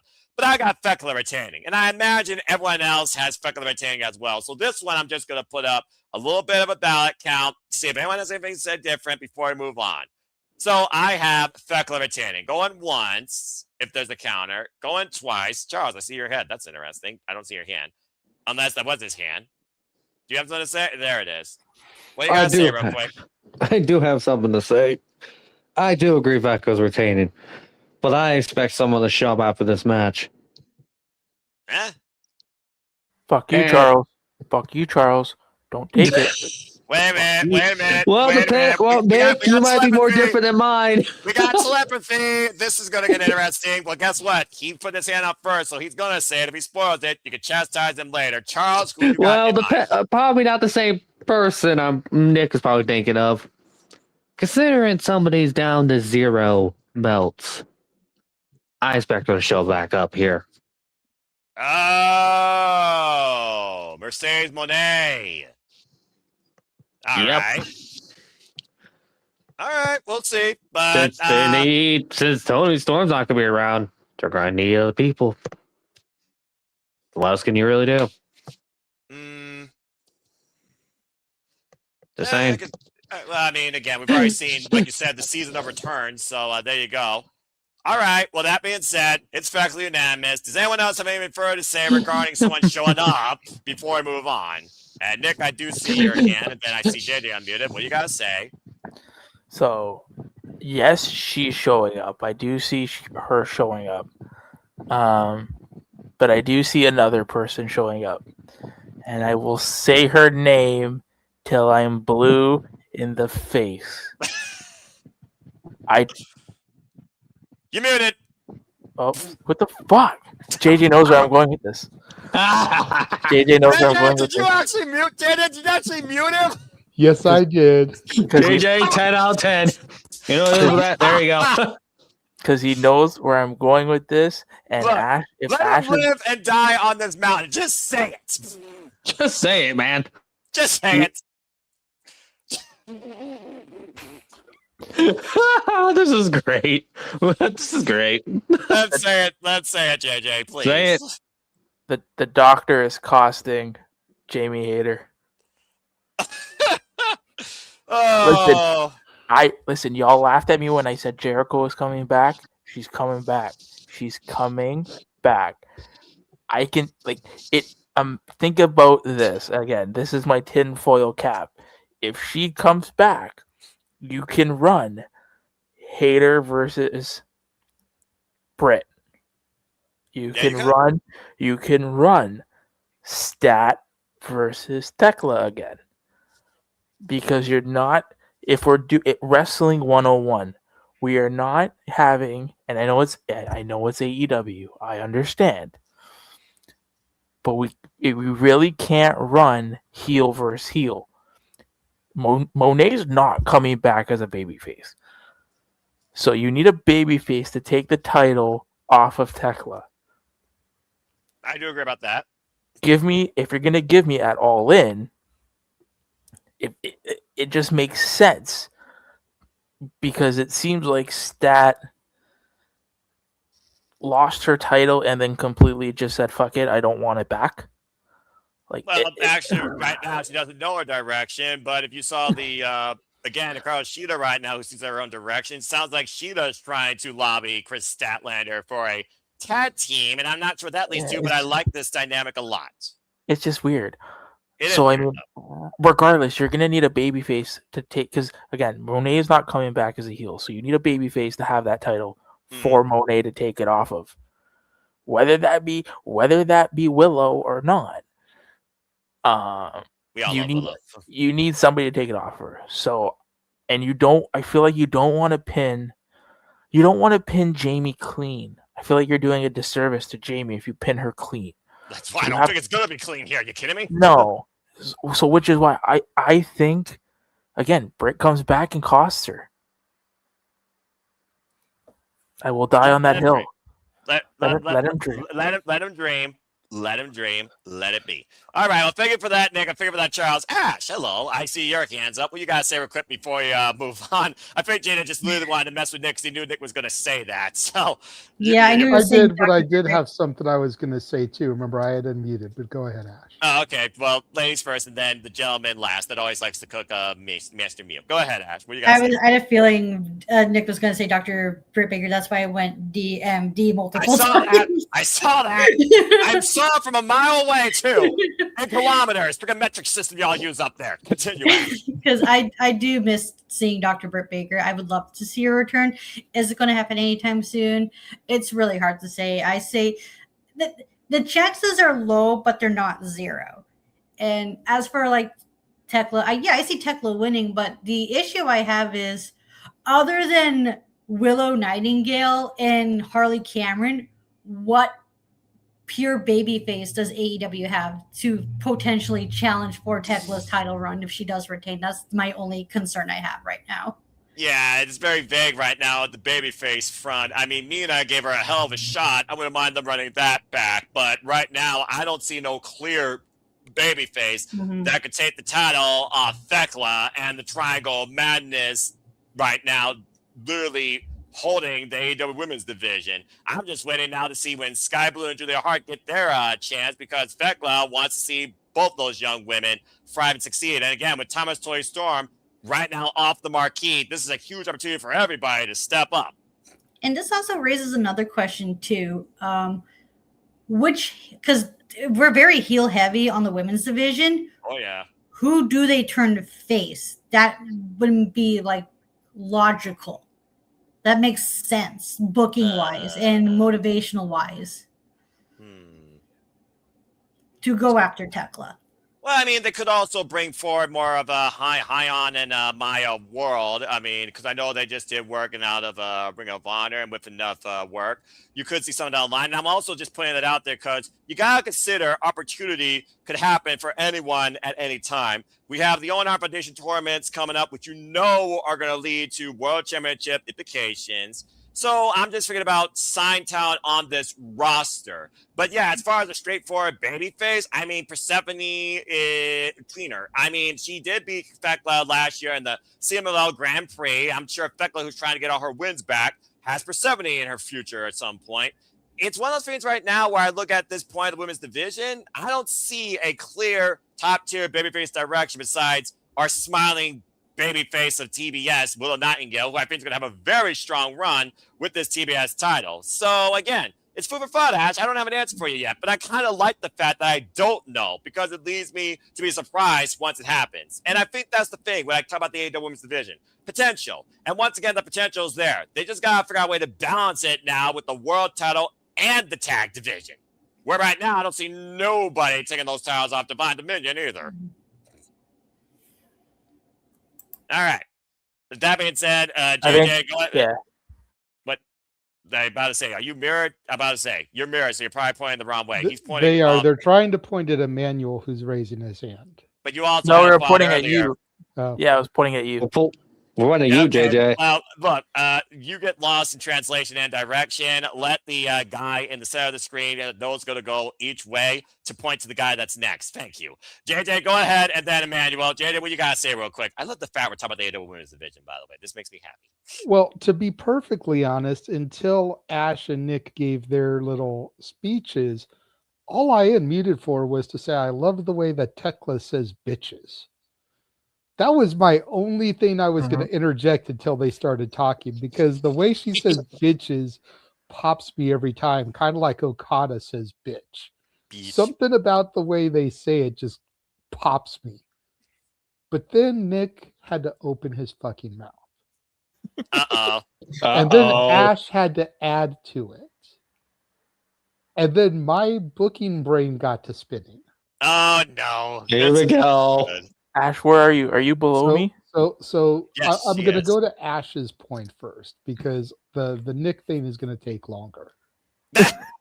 As far as who could they turn babyface, I have two names. Go for And it. I don't think it would take much for them to turn babyface, because I think at least 90% of the fan base respects these two. Mm.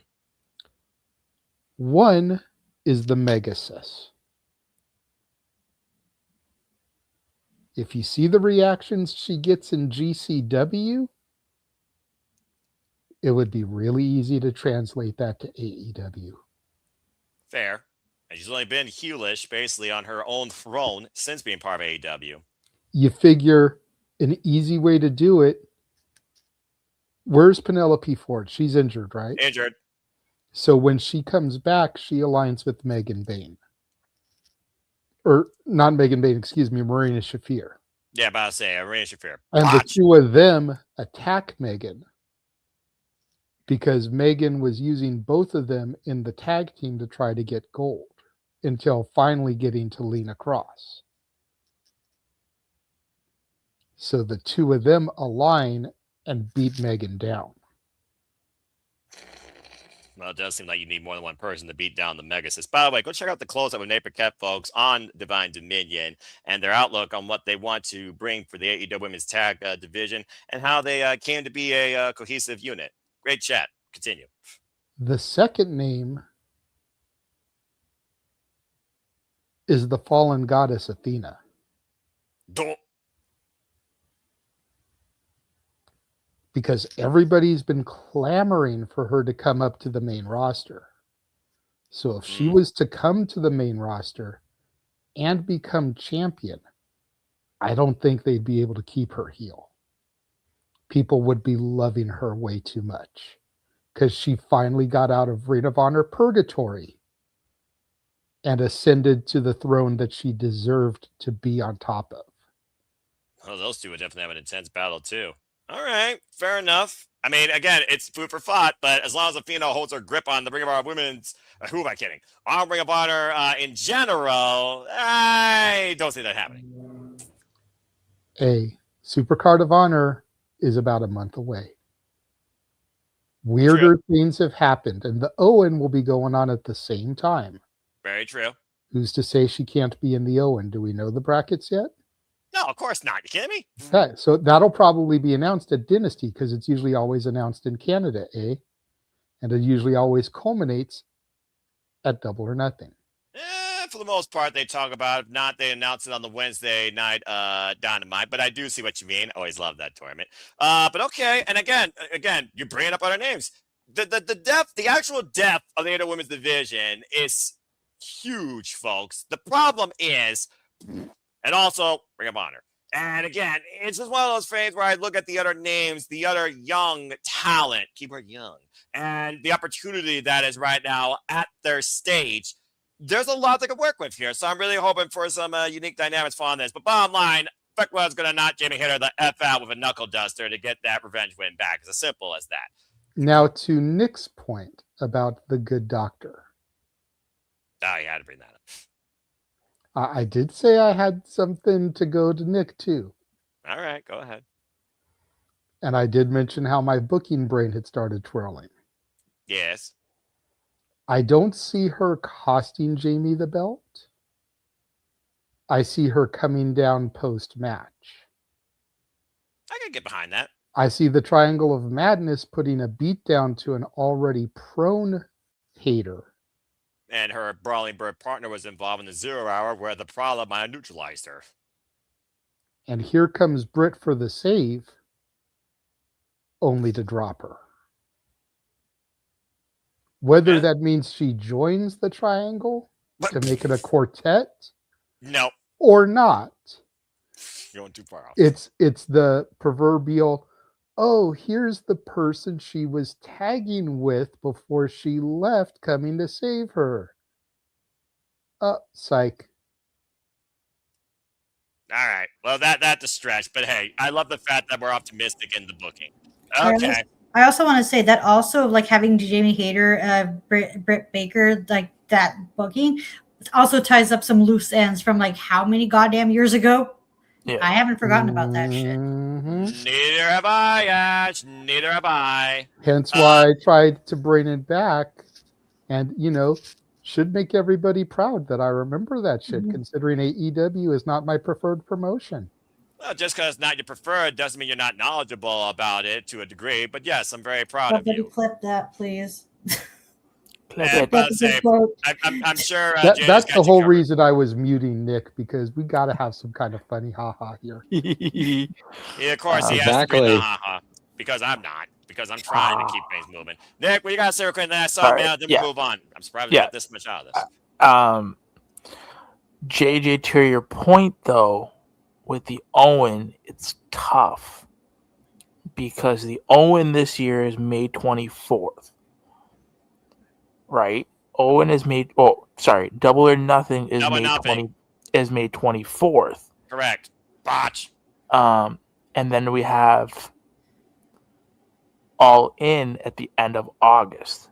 So we have to figure out where Forbidden Door is, if it's either in June or July. I'm going to guess July. You'd guess, right? Yeah. And then if it's in July, what are we doing in June? Maybe we do in the Owen Hart as its standalone event. Maybe you can make the Owen Hart like the King of the Ring, make it its own event, and you have that in July. Like the Owen is it's this year with the Owen, it is weird because of the way everything is landing. It's not landing like it was like last year, right? Because last year we had All Out, we had All In, then we had Forbidden Door, right? And then we had All Out. Correct. Right? So this year it's different because we're having Double or Nothing, Forbidden Door in front of All In, and we don't know where that's taking place. So the Owen is tricky this year. So I don't know how they're gonna do it. And then when is the G1 too? Because the G1 is like July. You don't want. It's always in July. So you don't want, and that's what I think was the problem last year with the Owen being, or the year before. You had the Owen taking place at the same time the G1 does. And I think with this partnership and how long we've been going on, you don't want to run the Owen the same time as the G1. So there's the G1 the Owen this year is weird. There's nothing wrong, Nick, with a couple months of storytelling. Absolutely. So we can still have the Owen end at Double or Nothing like normal in May. And then you still got all of June, all of July, and all of August to build a story between the winners of the Owen and the respective champions that they're going to be challenging. Mhm. That doesn't mean that those people can't have title defenses at In the between. pay-per-views in between, Mhm. but we have time to tell a cohesive story. Yes. All right, enough of the 3 word months. story before you put me to bed. Okay. Now I'm starting to get a little bit I'm ticked. just saying, it's something that's heavily criticized, Yeah, and it gives absolutely. them an opportunity to silence the haters, bringing it back to Jamie Hater, who we're talking about in this match. Yes. All right, you got a good recompense on that last note. But anyway, again, as far as you guys optimistic booking over a month on end and what direction the tournament goes, wait and see. Bottom line, we're just talking about this match right now. Regardless if someone shows up, gets knocked the fuck out, the doctor will see you now, etc., etc., etc. Okay? But either way, Beckley needs to win if the Triangle match is going to have any merit in the AEW Women's Division. Simple as that.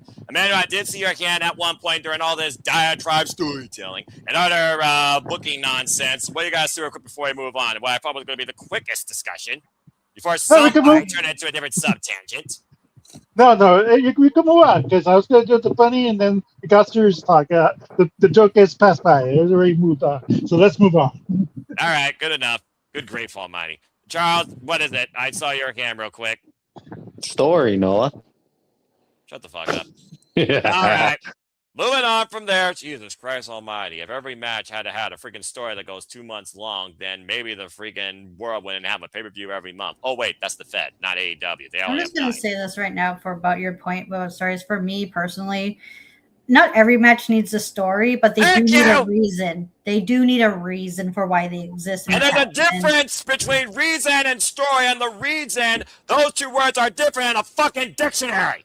Listen, All right. but with all due respect, if we had a little bit of story, more story than what we've had now going into this pay-per-view would have been 10 times better.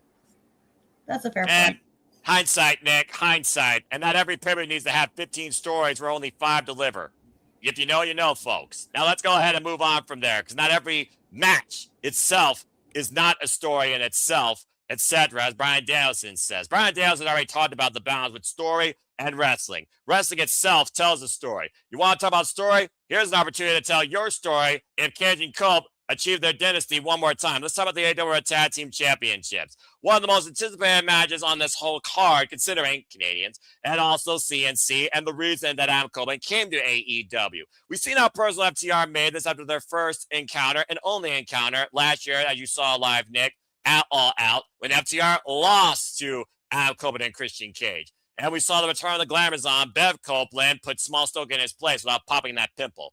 Unfortunately, thanks to the matriarchy and other shenanigans, we of course saw Bev eat a stuffed pile driver, which literally questioned Adam Copeland, quote unquote, for the time being, and he was sent away, and also other projects. Of course, after we learned that Bev is fine, Cope came back, and Cage, his asshole, came alongside him, and FTR's been assaulted. Not once, but twice. We've also seen, though, recently on AEW Dynamite how Christian Cage has, I guess, literally, fucked their moms.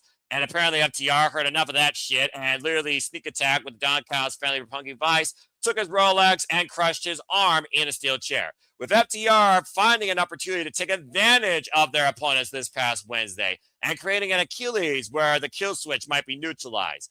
Does Christian Cage and Adam Copeland get the run one last time here at Dynasty in Vancouver? Or does FTR further add to their legacy and top guys remain in place? It's a story of revenge versus a story of legacy. And it might literally end a concerto for all we know. But let's go ahead and see if you all believe there's going to be brand new AEW World Tag Team Champions. Well, this should be a very dynamic discussion, I'm sure, for everyone to talk about here. I almost feel like I should start with a Canadian on this one. So, hi, Nick. What do you guys say regarding the AEW Tag Team Championship match? FTR, Adam Copeland, and Christian Cage with an aspect of what people think might happen or want to see happen with another team we haven't talked about yet. Maybe I'm trying to keep that brief for certain reasons. What do you guys say regarding this? You have brand new AEW Tag Team Champions. I have CNC winning. I think it makes sense. But not only that, and I'm going to give sense. And I'm going to give you guys some information. Nick comes prepared with information. Maybe too much sometimes. What is it? Before last year in Toronto, do you know when the last time CNC tag team together? As far as just being together in a tag team? So prior to their AEW reunion, prior to All Out, the last time that CNC tagged together was in December of 1998 against the Job Squad. I think it was an In Your House event. That's That not event, true, 'cause TLC was multiple times after 1998. then Google's wrong. I don't know. Google's wrong. However, Damn it, Nick! You freaking idiot! There it is. The Terry Invitational was No Mercy 99.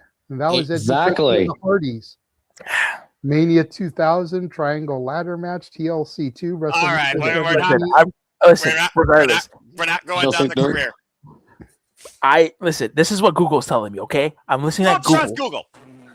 They're telling me that prior to their AEW reunion, the duo had not wrestled together in Canada for over 26 years. With their Okay, previous Canada. match. Left out the in Canada part. Sorry, I should You have. just said they hadn't the last time they tag Yeah. teamed. Sorry. Exactly. Details, Bosh. Nick. Details. Yeah, you gotta get all the details. It's Ah, one It Nick. helps thirty you in the tell the morning. story. You need details. You're Ask right. your wife. Exactly.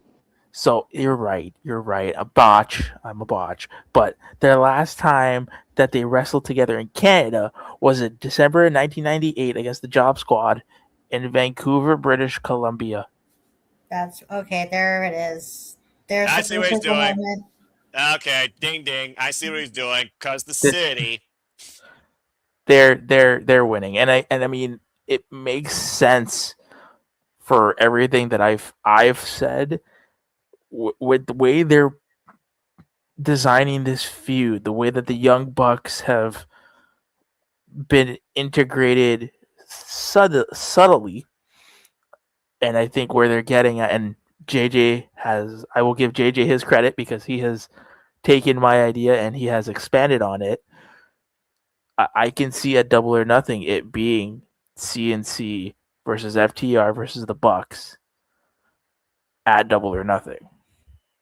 Fair enough. I mean, again, So- Young Bucks had their chance against FTR at Revolution, and that's when Outcome and Christian Cage returned, and JJ saw it live. That being said, you got brand new tag champs. Yeah.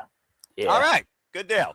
I'm going to say, yeah, if they don't win here, then what was the entire point of them becoming, out of nowhere, by the way, might I add, the number one contenders for the tag titles just because they said they were? Like, seriously, it was the Wednesday after Revolution. They're like, we're challenging. And with FTR trying to weaken them, it just feels like to me you literally set them up for the comeback of a lifetime. Now, the only thing that would make this better for me is if Brett Copeland comes out and literally pops that pimple known as Small Stoke and takes the Rolex off his wrist. But that's a whole different conversation. That being said, I'm going to definitely say that Christian Cage, Adam Copeland, considering that we may be on the retirement run of Adam Copeland, who might be done this year at Wrestle Dream, according to what we've heard, let's keep that in perspective. Let's get on the one last run and let's see what they can do one last time. I'd say I'm coming Christian Cage get the win as well. And that being said, we're going to go to JJ next, and we're just going to go this time row by row. So, JJ, you're on the bubble. What do you guys say regarding this? I'm really torn here, believe it or not, It's fair. because while the story seems perfect for Christian and Cope to win this, the Bucks lost last month in their home. I could see Cage and Cope losing in their home country Cage, to you wanna hear one? further build to that Double or Nothing. You know, both of the losing teams are going Double or Nothing to win those titles. I could really see them pulling a fast one and having FTR win and retain here. So until I know what else happens on Collision, I'm going FTR. All right. Well, I love the fact that it's polarizing. Well, Emmanuel, I'm just going to say this. FTR's held these titles since beating Brodito last year at Full Gear. And again, they've beaten the brightest young up-and-coming teams, the Rascals and Busta and the Brain. They've beaten the legacy teams of AEW now and the Young Bucks. And now, literally, one of the oldest teams of tradition that inspired them. Hell, they lived together. FTR now. And again, the last time we were in Canada, Adam Cole and Christian Cage, they did get the win. So it does seem like one of those things now where the hometown team has been losing to FTR. But the fact they made Christian Cage weaker, for all we know, after literally stomping his arm inside a chair on Wednesday night, I just feel like there's a reason behind that besides neutralizing the kill switch. It feels like to me they're trying to make it seem like it's going to be even a harder fight to win. And that's why I do think FTR are going to lose in some capacity. It's also one of those things right now where we just saw Triple Threat, Buffer, Fall Person, title change. With the tag dynamic here, and I don't think you necessarily need TLC, although based on Legacy, maybe that would make some sense in a way. I just think FTR's run has been long enough. So that's another reason why I picked them. But, man, what do you think? First of all, for those people who want TLC, please no. No. Like I'm thinking of Adam Copeland, how he landed on that cage, like diving. He injured himself. And if he landed wrong, most likely there's an injury going to happen in that match. I guarantee you. And I don't want Edge to be more hurt or more risking his career. And second of all, even Christian Cage, he has a lot of concussions. Please, for the love of God, no. I don't want these two legends sacrifice and almost killed this career for a TLC match that we know cut their career short. Let's face facts. All right, with that in mind, let's just focus on this normal match. I know. That's my mini rant. Like that's the only reason why I'm there. I don't want. Fair enough. Everyone else has ranted at this point tonight, so you might as well get one mini one in. Continue. Yeah. But at this point, like I feel like it has to be Edge Christian or Adam Copeland and Christian Cage because, like we've been calling this for the longest time that these two need to have a tag team match. They're the reason why Adam Copeland came back and they were training him like they're buddies. Like back when Edge was coming back to WWE, the FTR trained helped Edge to come back. That's fake fact. That's the truth. And at this point, like it doesn't really hurt FTR in the long run. In my opinion, it would be a good story for JJ. I mean, like, yeah, let them get one win at least, so make it believable. Hey, they might be the best tag team champions of the world. Like, they beat everybody, even the likes of Adam Copeland and Christian Cage. But for me, Tony Khan is gonna just give it the titles to Adam Copeland and Christian Cage in this occasion for the feel-good moment and see how long they have this run until they either retire or Adam Copeland becomes AEW World Champion. Then who knows at this point at this of his career if he wants to stay that long or not. So only he knows. So. Man, about to say, and again, he's got grit, but he's also up there too. Just saying. And this was the number one reason he did come to AEW. From go fuck yourself to go find yourself. Now go be yourself. All right. Charles, you're next. What you got to say regarding this? Oh, me now, huh? Consider talk about that TLC thing. It was so funny because literally Renee brought that up, the possibility of a tables, ladders, and chairs match to look to Christian and Cole before. It is possible it's going to happen. And it probably will happen. I don't know nothing. But the Cove, man, wonderful. Cove and Christian are not walking into that bench champions after us retaining here. And that's where I expect Cove Christian to win the titles of double nothing, and then, well, all in, Cove and Christian gets the Bucks. There you go. All right. Well, that depends. The Young Bucks beat Konosuke Takeshita and Kazuchika Okada, which, again, sub-10. There's no grabber for that, folks, but there's also a match. But I don't think, again, with the fact we know that Konosuke is going to challenge Okada for the AEW National Championship, doesn't matter if they win or lose here. I mean, at this point, I guess if you're going to put the Young Bucks in the tag title equation, they do need a big win. So, again, that's a whole sub-tangent. We might talk a little bit about that match. But, all right, fair enough, Charles. Ash, you close this one out. What you got to say regarding two of the most legendary Canadians that you do know versus Bret the Hitman Hart? Do you think this is Adam Copeland and Christian Cage's time to finally seize the tag titles in what could be their one last ride? Yeah, I wouldn't mind seeing Cope and Christian have like a title run or like a tag title run here in AEW, even if it is just for the short term. I'm just trying to figure like what can we get more mileage out of? Can we get more mileage if FTR retain? Because to me personally, I think they've held those titles long enough. But on the other hand, an argument can be made that Cope and Christian, they don't really need the titles either. So, like, regardless of who wins the title, I'm more interested in see how it plays out and what this all leads to. So I'm fine with either team retaining because I like both teams. But for me, I'm gonna pick like Cope and Cage to win the titles. Because I wouldn't mind seeing even if like I want to how they would be, because it'd be pretty cool because like Cope and Christian being like one of those few rare legacy tag teams who've held titles almost everywhere they went, like everywhere they teamed to, and I think that would make for a pretty cool moment, even if it is for like short term anyway.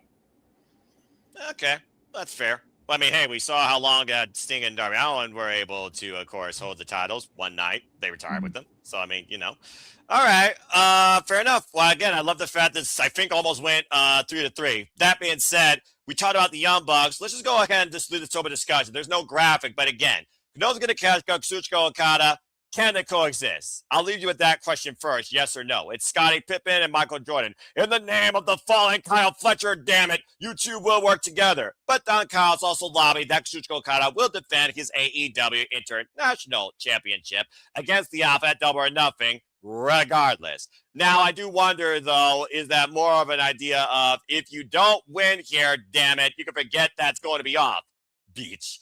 But you also want the Young Bucks in the tag title picture.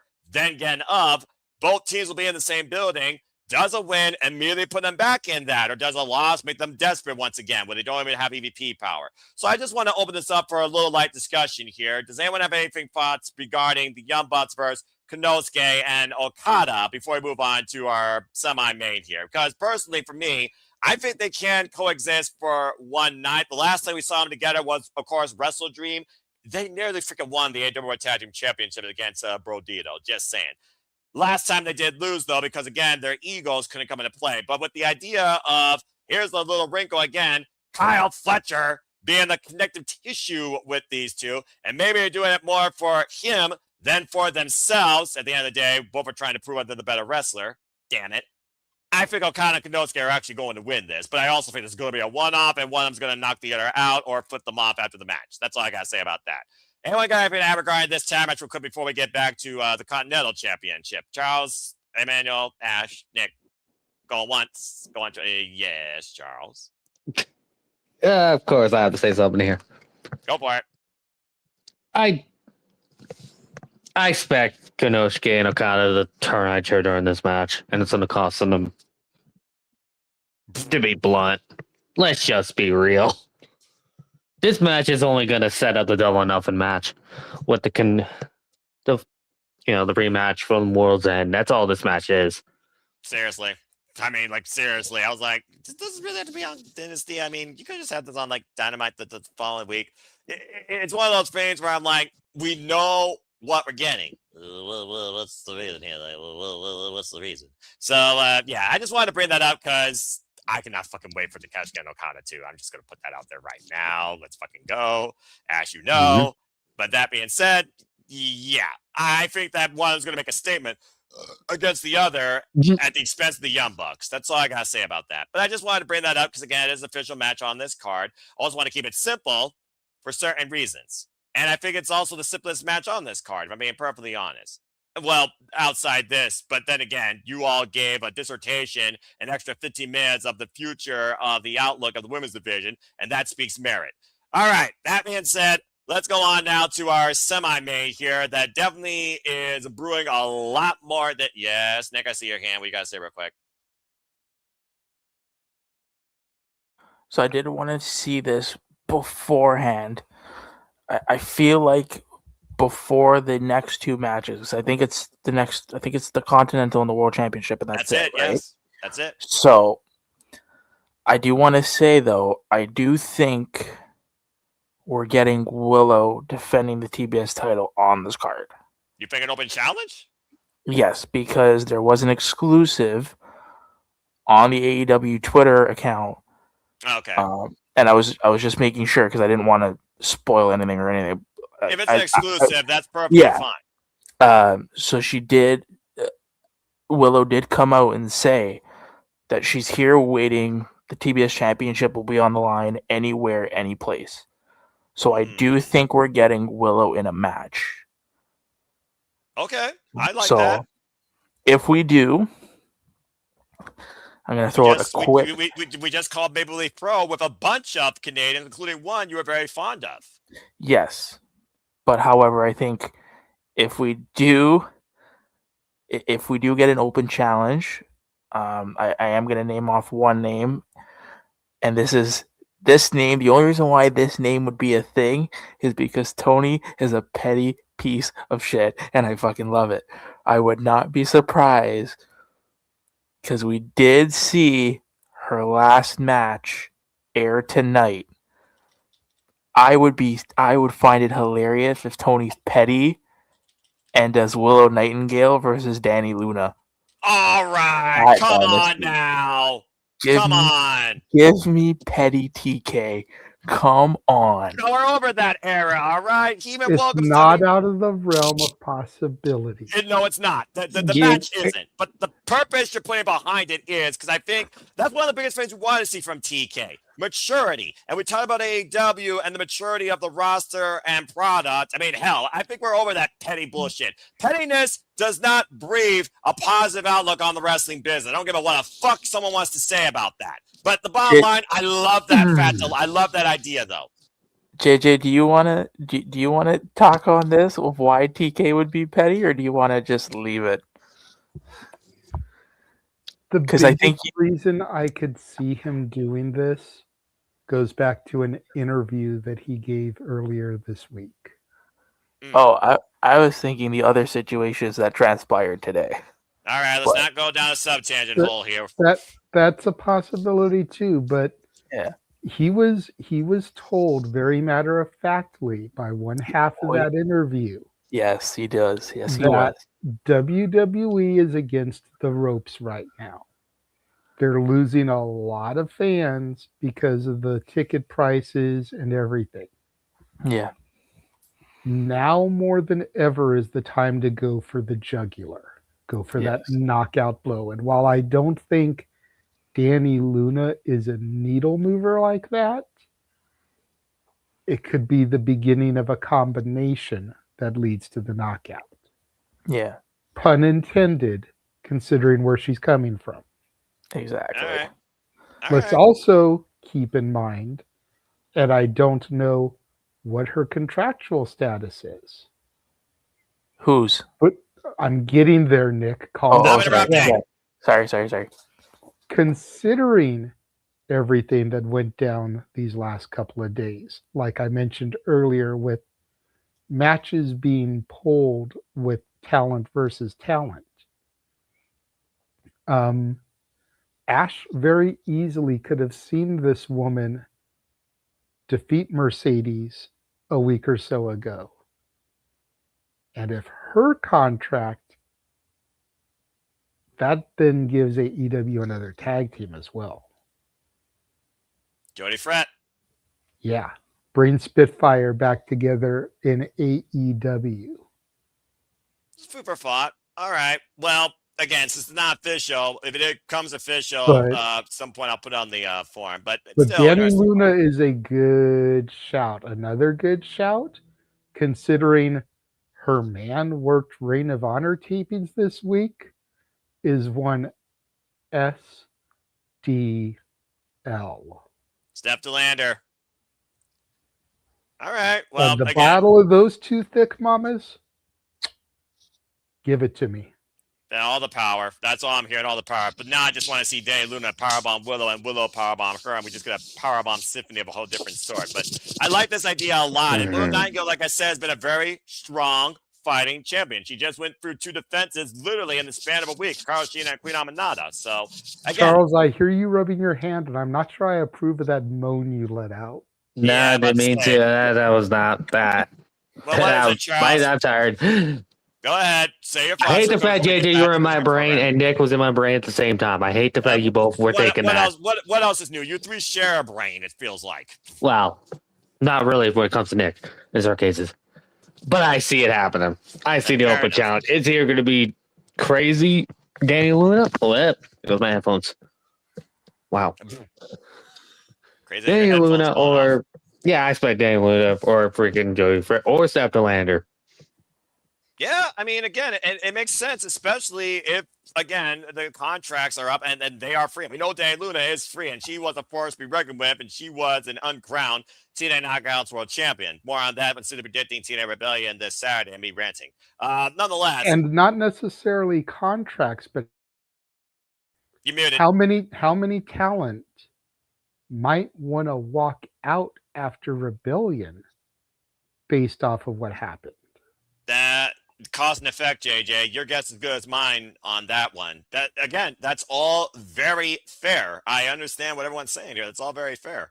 But again, I'm just waiting for it to be official. But I do love the fact that this does offer another surprise, Canadian or not, at AEW Dynasty and another title on the line. So again, it's a interesting thought here. But seriously, Willow Nightingale, I honestly don't see her losing that TBS title probably till Double or Nothing at this point. She's had quite a run.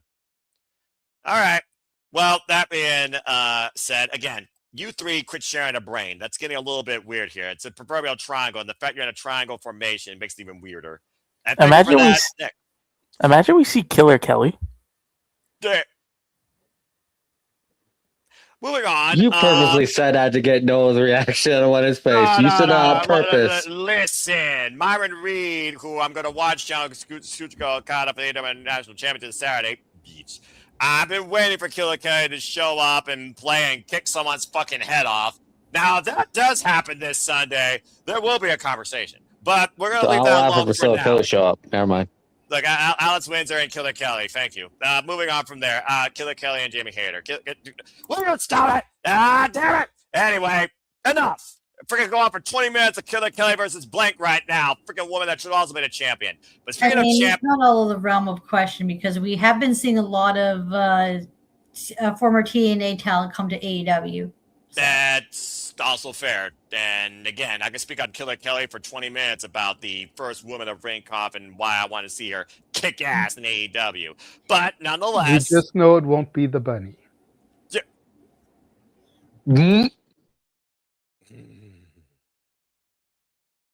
I'm going to just move on before I go into a little rant because I know why he did that. Get me off Solo. Stop it. This producer is struck on power. I'm going to fire him like freaking Satya Morella was fired. Let's go, or it's suspended. Let's go ahead and move on. Freaking, bloody hell, I can't freaking think straight. Again, bring the body back to life. The only thing I care about in TNA wrestling. But, Wake okay. me up inside. Stop. Great song, great band, non-copyright. Okay, Jesus Christ. Let's get back to friggin' wrestling, shall we, bruvs? John Moxley vs. Will Ospreay 3 AEW Continental Championship. It's John Moxley and Will Ospreay 1. First time ever singles encounter in AEW. And again, it's for the Continental title. This match means there are no outside parties, and it goes for only 20 minutes flat. Bottom line, Will Ospreay has taken on John Moxley twice and still hasn't beaten him. He said that quite prolifically last year in the finals of the Double or Nothing All Invitation Tournament where he lost to him and Adam Page. Things really escalated, though, when John Moxley dropped him multiple times on a chair in a steel cage match in Forbidden Door in his home country in front of his family on his neck, and he had to get double fusion neck surgery. Of course, we saw the bruv come back. Well, excuse me. This bruv saw Will Ospreay come back live at AEW Revolution. Lucky son of a bitch.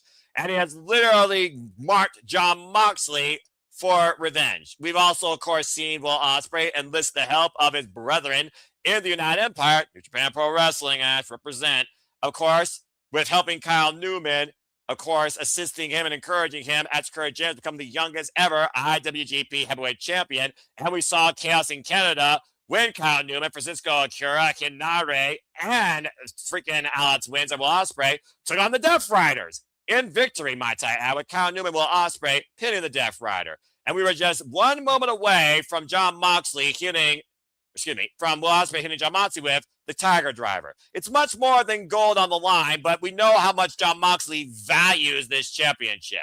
Continuity be damned. We got a match here about revenge with two of the stiffest, craziest mother effers about this wrestling business in their own way. So, bottom line, does it go to a draw? Do we get a new champion? Does this escalate into anarchy, regardless of the result? And do we have a brand new Continental Champion where you guys may have Will Ospreay on a different agenda before this vendetta is accomplished? Let's go around the horn and see what you all think. I couldn't think of a better person to start with than my Shinyan Pro Wrestling fan, Ash. Ash, this is going to be very interesting. So bottom line, what is the future of Will Ospreay, Jon Moxley, and the Continental title? What do you see happening? For some reason, I don't know why, I just see Moxley retaining because I don't see Ospreay getting a title quite yet. Because I see him go after a different title. Which is also going to play into what we're going to talk about in the main event. Which is the only match left. But I do see what your point is because following with AEW is like, because it's funny how you mentioned this because last night while I was at work, I was like, oh, Double or Nothing's coming up. What's going to be the Anarchy Arena match? Hey, there's a beautiful tradition. And then I'm like, oh. So like I knew it was like, we're going to get like Death Riders. But who are the Death Riders going to challenge? So it's like it's a little early, but they are like leading towards the United Empire versus I don't know how to do that properly, and I'm like way too white to do gang signs. So fair enough. I'm mixed, but I can get away with it. Continue. If I may, Ash, it's just I love you on both hands, tilted so that the index and thumb connect. Oh, exactly. Okay. Grounds up. Yeah. Anyway, I'm continue. not doing that. Because I don't get me wrong, I don't mind the United Empire, and congrats to Caleb Newman for winning the New Japan Cup because I picked him to win, and I'm watching the New Japan Cup, and it got to the point where I'm like, I kind of feel bad that the person I'm spoilers alert for like the review I'm going to be doing pretty soon. Keep light. He's the least interesting person to talk about in that tournament, sadly. And he's the goddamn winner. Well, again, out of spite, kiss the crown and make way for the prince. Anyway, continue, Ash. Yeah, so I'm looking forward to what they do with the United Empire, and the Death Riders because I love how they're building towards that. And it's like people are complaining about the disconnect, but you got to keep in mind, Will Ospreay didn't say he left the group, so exactly, there's that connection there. Even though the United Empire is a heel faction, they're just doing this as a favor for Will Ospreay to help with the numbers advantage, and which won't be the case in this match. But yeah, I see somehow, some way, Moxley, being the crafty mofo he is, going to find a way to retain against Ospreay. And I will go ahead as we go arrow order and go after you and say, I agree. At the end of the day, it's 20 minutes, and all Will Ospreay is looking for is revenge. At the end of the day, he doesn't need to take the towel. He doesn't need to drop the damn man on his freaking head and neck, and a Tiger Driver will certainly do that. What this means, though, is that literally Will Ospreay will have Jon Moxley to himself for 20 minutes, free and clear. These two are going to punish each other. And again, Yeah. it's their first time ever one-on-one encounter in AEW. The last time these two were in the ring together, it was Wrestle Kingdom freaking 17 over that freaking IWGP Global Heavyweight Championship, 18. IWGP Global Heavyweight Championship. And we all saw how that played out. So, yeah, I know. The less said about that, I guess, the better. And of course, the dogs now are in AEW, and yet Gabe Kidd says, war with AEW. What the frick's going on? I don't know. But nonetheless, with Will Ospreay, this first match being back on pay-per-view as well, and everyone has a different agenda already for the bruv. I just think right now he's trying to take care of old business with some old friends before he moves on to what I think is going to be the primary agenda towards All In, especially because it's going to be in the Cathedral Professional Wrestling Wembley Stadium. More details about that later.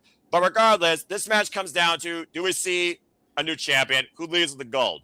In a draw with a bad damn neck, Jon Moxley still leads with it. And Jon Moxley has been the most prolific, fighting, committed, adaptive AEW Continental Champion in this title's history, taking on every wrestler of every form of style you could think of. So I think that Jon Moxley's going to retain, but I think he survives by the grace of the clock. I don't know what happens afterwards, though. All hell breaks loose, but that's going to be the fun part. Fuck off. But I got Jon Moxley leaving with the Continental Championship as well. Emmanuel, you're next. What do you got to say regarding this match? Actually, no, I would like to play my man card. Fuck me! It will not most likely happen. It might happen. Who knows? But I think it's going to be a time limit draw. No winner. Oh, I guess that's not completely out of far-fetched possibility. Because like they're both are great wrestlers. 20 minutes is going to be wanting you to asking for more. So for me, like it's like for a pay-per-view result, but a time limit draw isn't so bad, and we wait till another day for a result, because like you could build this up to when Ospreay gets the title, and it'll be Moxley versus Ospreay 2 for the title, and now there's no time limit. Like this, we need to get a outcome for this match. So for me, no time limit draw. All right, fair enough. You still basically have Jon Moxley leading with the gold, though. So at this point, it's 3 Moxleys across the board. I guess we're all Death Riders at this point.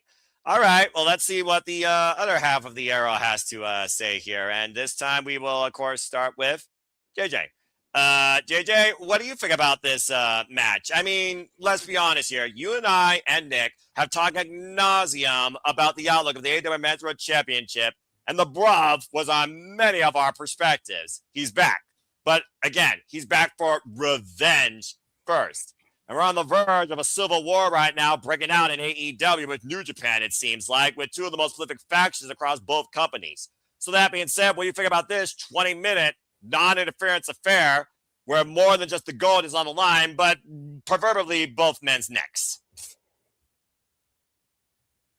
Emmanuel, do you want to say what you just said all over again for me, please? Enough said. 2 men share a brain. No, like legit. I was sitting here thinking about it and like, dude, this is going to be a time limit draw. Because there's no point in Ospreay getting the Continental Championship when we all know he's going to become world champion in Wembley at All In. Or at least challenge for it. Let's not assume He's going to win the title at All In. You don't know that. We don't know that. We want it, but we don't know that. Noah, I will put it like this. Unless Ospreay gets taken out with another injury that costs him going to All In, if Ospreay doesn't win the championship in Wembley, I will cut my hair. Like I will lose the ponytail and everything. Someone timestamp that, please. I want to make sure that we have a valuable video evidence for this to bring back up in August. Thank you. That is how sure I am that Ospreay is winning the title at Wembley. I think it's losing himself. Okay. But at the end of the day, there's no point in Ospreay getting the Continental Championship. There just isn't. I agree. So I see a time limit draw. All right, then. 2 time limit draws, and still, it's for Jon Moxley. Jon Moxley, Jon Moxley, Jon Moxley, Jon Moxley. Okay, Charles and Safet also, yeah, I'm about to say, remember, once the clock runs out and the match is over, it's free range for anybody to do whatever the fuck they want to either of these men inside the ring. Charles, what do you got to say regarding this match? Are you on the same brain wave as Emmanuel and JJ? Well, I think I want a certain card to appear on the screen right now. Will At you the stop that? Because So look, glad I don't know that, my deck. wow, I agree with JJ Emmanuel here. I do. Time limit draw. It has to go time limit draw. It has to. There it is. Thank you, JJ. Damn it! But also, I'm calling it now. Anarchy in the Arena is going to be the United Empire and the Death Riders. But Fair honestly, that's where I don't think this thing would end. I might say they might have a rematch, but it'd be in the finals of the Owen tournament instead. Nick is literally losing himself. No, let's go to Nick now. Let's go to Nick now before he just completely loses his brain. I don't know what's going on with Nick. He's going to explode. I feel like, Nick, you're on the bubble. Go ahead and lend your thoughts to this. Right now, it's unanimous. Somehow, some way, we got Jon Moxley leaving with the Continental Championship. What do you got to say? I feel like this is one of his most anticipated matches on this card, too. All right. All right, get comfortable now, man. Jesus, you were going to be worried there. It's like your brain's about to explode. Literally. It worked like he was in a padded room. Yeah, right? Look at an insane asylum. I'm just waiting. I'm just waiting. It's about ready to break out. All right. All right. There's something I need you guys to do. Okay. JJ, can you put up the trap card, please? Oh God! Damn it. Oh no! Hold on. That's a trap card. I raise you the magic card. Okay, The magic card. The magic card is something unprecedented that may happen. The reason why I say this, there's you guys all talk about Stadium Stampede, and while it's great, we've already seen the United Empire. I have Mox winning. Okay. I have this, and he's not just winning. This is going to be a decisive win. This is going to kick off the Ospreay story arc of, can he get it done? Has this injury changed him for the better or the worst? And this will lead into All In. Because the magic card says, I'm predicting a return.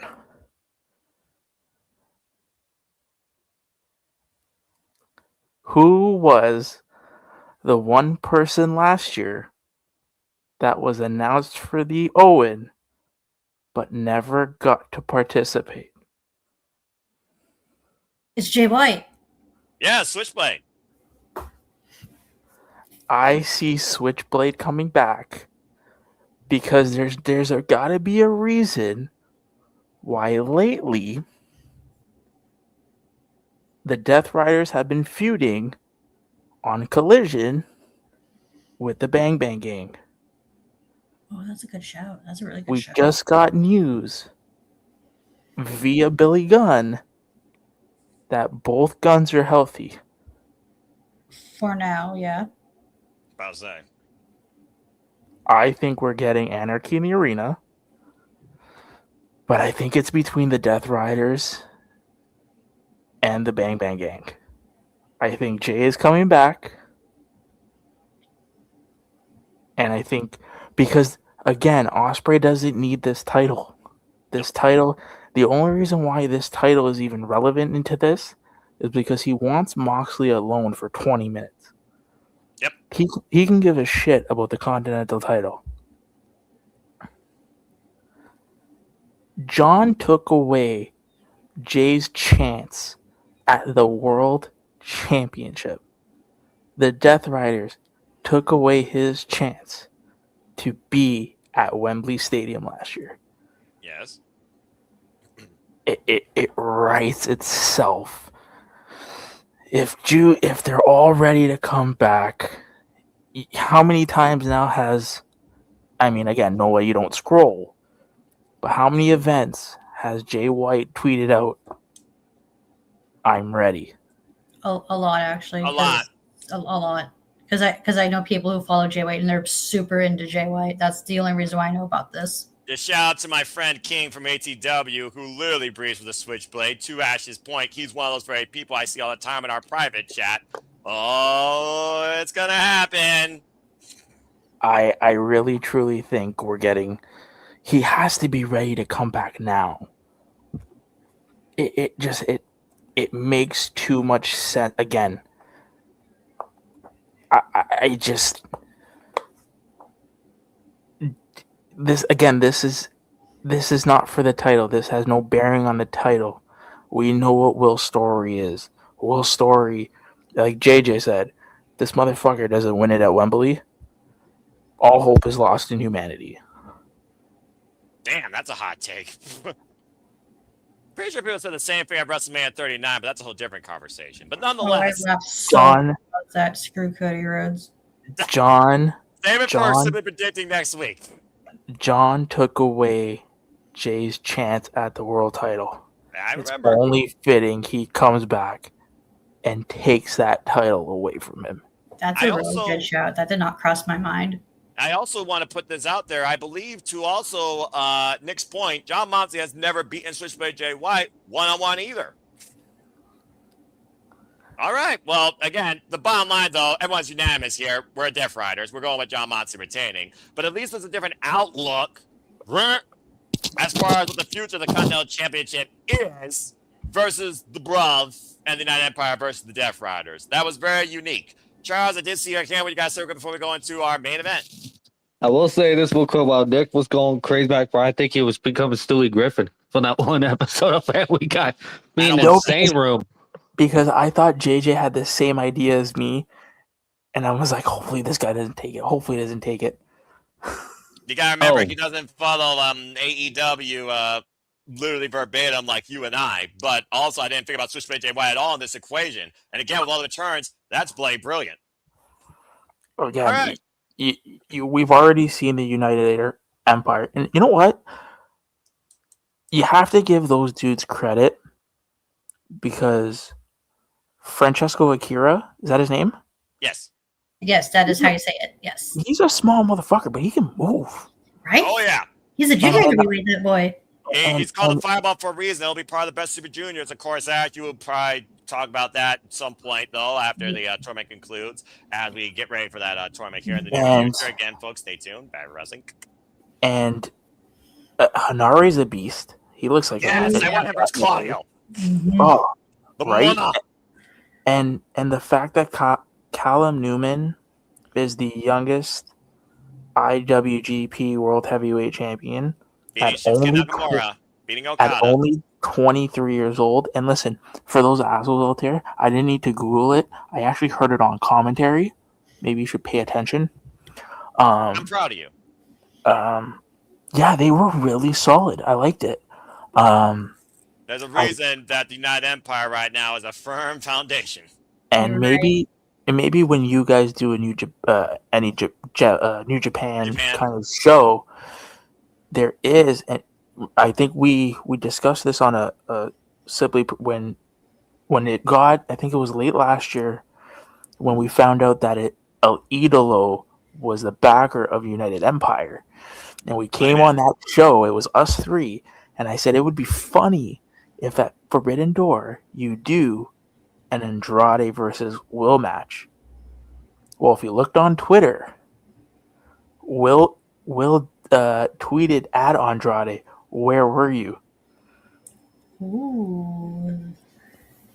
I mean, again, if Andrade Just throwing doesn't it up agree with Don Callis, Good. Just I'm throwing about it to out say, there. if Andrade does not agree with Don Callis, I'm just saying.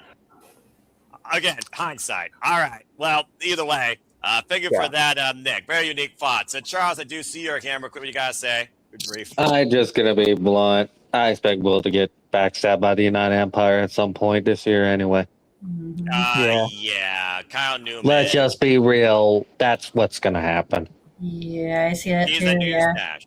Tease that Yeah. New Year's Dash. Again, if you want to hear more about New Japan Pro Wrestling, subscribe to The Bag for Wrestling or find me and her and Nick and Charles talking more about New Japan Pro Wrestling on a different form. If you want more New Japan content, stay tuned. We will be covering, of course, Dominion and maybe Dontaku. And, of course, we will be doing Batty Bracket Breakdown for the G1 Climax and covering opening day. Stay tuned as we bring you more Japanese wrestling coverage here at the Super Live Studios in the near future. Well, that being said, we've had a lot of unique talk, fantasy booking, big what ifs, possible returns, possible first-time show-ups, even in and out of possible social media-driven pettiness to try and literally go after the juggler, after the biggest conglomerate on the planet that's already driving the fan base away. And we've had a lot of unique manual cards and Yu-Gi-Oh references. But let's go ahead and get right down into it. Let's go ahead and get into our main event of two deities of professional wrestling. For what happens when the devil meets the god of pro wrestling at 100% for the richest prize in this company. It is for the AEW. That is such a fucking kick-ass graphic.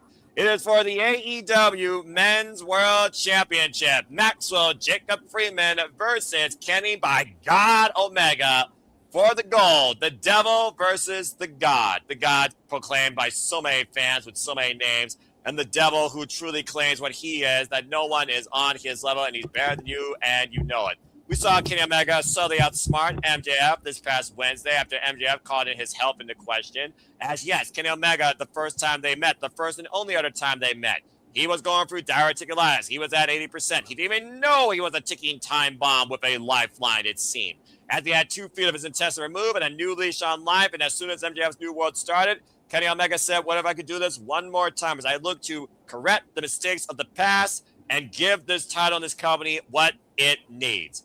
And after dropping him with a V trigger and subtly saying this was the last chance you could shake my hand, respectful out of the window, we got Kenny Omega far better than 2023 at 100%, taking on MJF. All right, now we're going to get into some fun stuff. Time to get serious here, guys. We talk about the different dynamics of the AEW Men's World Championship verbatim with MJF holding it. We also got Kenny Omega, who does offer other dynamics as well. Whether we see him, of course, honoring what he said to Darby Allin, whether we do see one more run, where we see a transition, though. But it feels like MJF is truly running the gauntlet of the all-time greats to come and the greats that were in AEW. And what really could be, in my opinion, Kenny Omega's Champion's Pursuit swan song. But bottom line, let's go around the horn and see what y'all think about this match. Who leads with the AEW Men's World Championship and what's to follow? And do we see something dangerous happen during, if not after it? Let's go around the horn and talk about this main event. And we are literally going to go counterclockwise, starting with the man on my left and ending with the man on my right. JJ, what do you think about this match? What do you think about MJF's run, Kenny Omega's pursuit, and what do you think Kenny Omega's future holds, even with the health being put into question by MJF on multiple occasions? What do you got to say regarding this match in the AEW Men's World Championship? The floor is yours. Kenny Omega, before he retires, will hold the AEW World Championship one more time. It just won't be on this night. Simple as that. You need a strong heel for a big baby like Ospreay to defeat. As much of a dream match, and I know it's happened before, but as much as a dream match as seeing Ospreay and Omega in Wembley is, if Ospreay is going to get his first major championship in the States, you need to beat a solid heel. MJF is keeping the title until Wembley.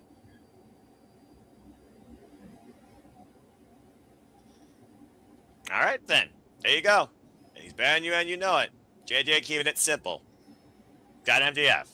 All right, Emmanuel, what about you? Again, we're talking about the people that could challenge. We talked about Andrade Aguilo, Darby Allin earlier. You look at the record of MJF, including one half of Buster and the Brain, Bandito, Brody King, Shall I Continue, Hangman Page, who is out indefinitely and has been removed, quote unquote, permanently from the AEW Men's World Championship picture. And we just literally saw him give an eliminator to Speedball Mike Bailey. He's had quite a run so far. Kevin Knight, I'm just going to keep going here, looking at the future, the youth, keyword, folks, youth, of AEW. Anyway, Emmanuel, it's on you. What you got to say regarding MJF and the AEW Men's World Championship and Kenny Omega and possibly their final encounter?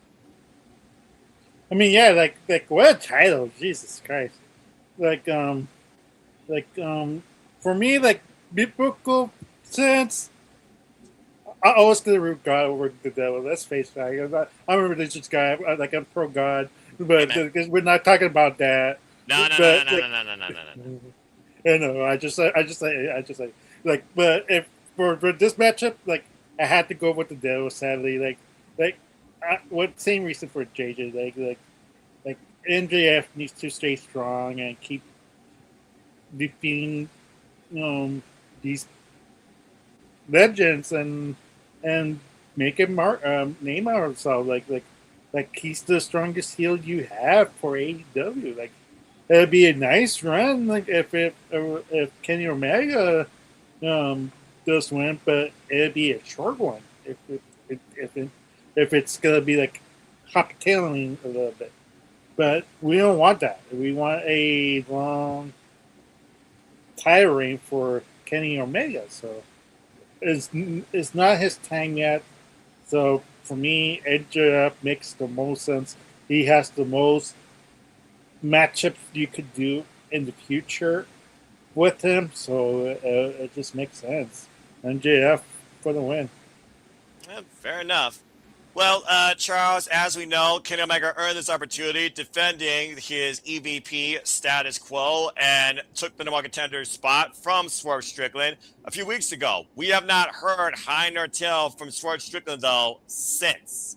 As I said, the first time we had this stage, he created his dynasty here. Last year, it was taken away from him. This year, he's not even involved in the equation or the match card. So, Charles, do you sense something dangerous is going to happen? But regardless, do you also have MJF retaining? As JJ said, I do see Kenny Omega again that AEW World Title one more time before he fully retires. It's not happening at Dynasty. MJF is retaining because of Swerve getting involved. Let's be real. Swerve, you can't have Dynasty without Swerve showing up. Since he's been on this event ever since, the first one. Just saying. That's what's going to happen here. All right, then. Amanda, I do see your hand real quick. What you got to say real quick?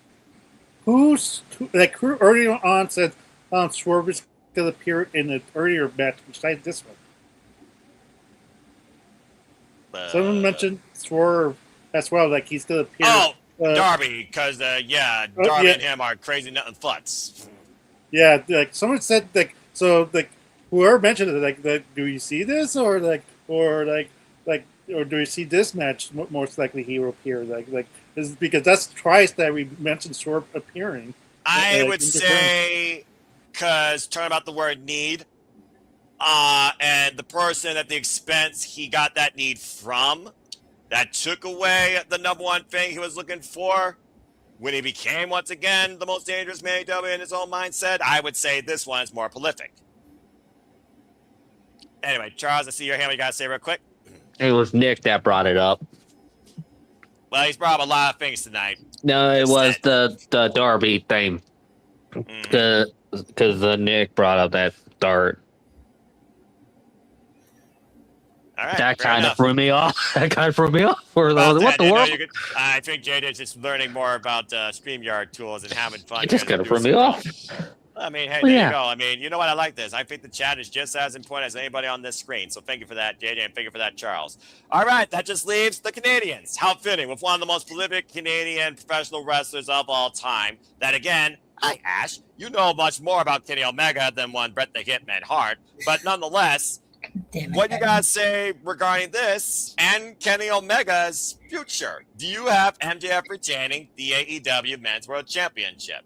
This is one of those things where it's just like I'm torn between what I want versus what I think should happen. Because y'all know how much I love me some Kenny Omega. My God. He's like I feel like I'm represented by him, for a lot of reasons. Not just the obvious of us being from Winnipeg, I mean, I wasn't going to put it up there, but, there's definitely that. Continue. Yeah, because I would love to see Kenny Omega have one last title run with the AEW title, because we don't know how much time he has left because of the diverticulitis. But it's just like, now would be a good time, because you got to factor in if what we're all thinking is going to happen. Because I love how a lot of us are dead set on Ospreay's winning the Owen and he's going to Wembley to challenge for that title. But it's a matter of who makes the most sense, because as much as I love for Omega to win the title, right? Win the title, and seeing him versus Ospreay again would be really good. But at the same time, that's just what I want. But what makes more sense is Ospreay being the conquering hero, defeating the most dastardly villain AEW has right now in MJF. Because although I'm on that mindset of, if not now with Omega, when? And is it going to be too late? Because that's what I'm concerned with. But it's just, yeah. So just like, do I go with Omega? Do I go with MJF? Because y'all made really good points. Because I was thinking of those as well, going into what makes more sense going into All In, and I'm just see, the match I'm obviously more interested in would be Ospreay versus Omega, but it doesn't really make much sense going into the lore of All In with Ospreay and MJF. Well, to be fair, MJF and Ospreay did face off in Wembley at All In 2024, but it was for the AEW International Championship, and Ospreay won. Yeah. And I'm just trying to think, what would mean so much more for Ospreay, a win over MJF once again at All In for the AEW title, or a win over Omega at All In? Because we all MJF is super heel, but at the same time, Omega can be a fucking dickhead too. Oh, you're damn right. Because keep in mind, when Ospreay last feuded with Omega was a goddamn dickhead. And I love me some dickhead Omega. I just love Omega in general. I'm about to say, doesn't matter which way. Exactly. Hey, I see what you did there. But I know that was not intentional, but still, it just happened to fall that way. But yeah, it just happens sometimes with me. For me, it's just because I went into going oh yeah, I'm picking Omega to win, but y'all made some very good arguments. So I might have to switch teams and be on the MJF front for this, because y'all made a very good, compelling argument. So she's on the fence or borderline. Fair enough. I mean, what else is new? Am I right? I mean, Ash as over here. much as I've come to learn about you, Ash, accurate. Well, again, like I said, we're looking at the outlook of the future of the AEW Men's World Championship and who should be the person to take it off MJF. It's not a matter of when. It's a matter of who. If it's Ospreay, then literally you're figuring about All In. If it's Omega, I don't know if there's a better stage right now than this. But the bottom line is, with everything so dynamically done in and out of AEW, with the AEW Men's World Championship by MJF, why would we halt that now? That's another thing I consider. Again, he's been defending this damn title on Independence. It's one of those things right now where I just look at the longevity of variety to come with MJF still holding the title that I just don't see Kenny Omega currently getting it. I definitely believe that Kenny Omega should be champion one more time, but it's one of those things right now that I think the devil is going to overcome the fan proclaimed, as Kenny Omega so humbly put it, God of professional wrestling. if nothing else, it just further cements how much both MJF and Kenny Omega have grown since that first encounter on Collision, literally 3 years ago. But yeah, I gotta think MJF's going to retain for now, with considering the opponents he hasn't faced yet versus the outcome of the championship run you think that's going to happen. Because again, Owen, ... double or nothing, ... all in. You have no idea of the in-between, the returns, the encounters, the rivalries, the asterisks of things that can change between. And again, Ospreay and MJF already had their match at All In. Nick, did you not just talk verbatim, or someone did, about people losing in their hometown nowadays? And again, 2 years ago, MJF lost to Will Ospreay in the same venue. You don't think MJF's looking for that win back? I want you all to keep considering that, Mr. Risking His Hair, when you think this is as obvious as day that this is the year that Ospreay gets the title at that venue. I do think Ospreay is going to become a world champion this year, but I'm really not trying to buy in at All In based on previous history. I just want to put that in the conversation. Regardless, I also have MJF retaining, which leaves the other Canadian to close this thing out for the night. Nick, what do you guys say regarding Kenny Omega and MJF 2 and the future of the AEW Men's World title? Go ahead. I have a question for all the doctors in the room. If you break your femur, how long are you out for? It depends, actually. That's the most. That's like one of the longest bones in the human body, right? Okay. Sure. I think. Well, I don't think MJF's retaining. I just feel like, I just, if you're looking at the grand scale of everything, it's quite a scale. If you take the title off, listen, I am not a numbers guy. I don't care for numbers. But with MJF being the champion, things have gone upwards. The trends of it has been trending upwards. He's getting interest and eyes on the product. I mean, did you not see his busted open thing? Like, he's getting eyes on the product. He always does. So, according to Emmanuel, 4 to 6 months. The reason why is because there's more things to do with Kenny not being the champion than Kenny being the champion. And the reason why I talk about a broken femur is because evidently a certain lover is coming back to the company. He was mentioned in MJF's promo. Yes. You guys are right. I mean, I would love to see Kenny win the world title. But I think right now, again, is not the time.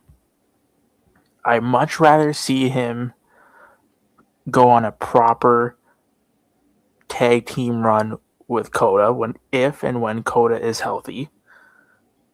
Because I feel like, give me Young Bucks versus the Golden Lovers. Run it back. Give me the Golden Lovers versus CNC.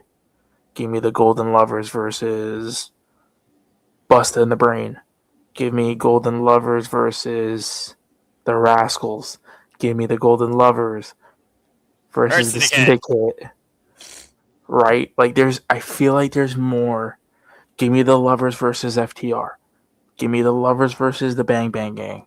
I feel like there's more things to do with the Golden Lovers right now when Coda is healthy, because it seems like keeping Kota Ibushi a singles champion or a singles wrestler is not helping him because he's getting hurt.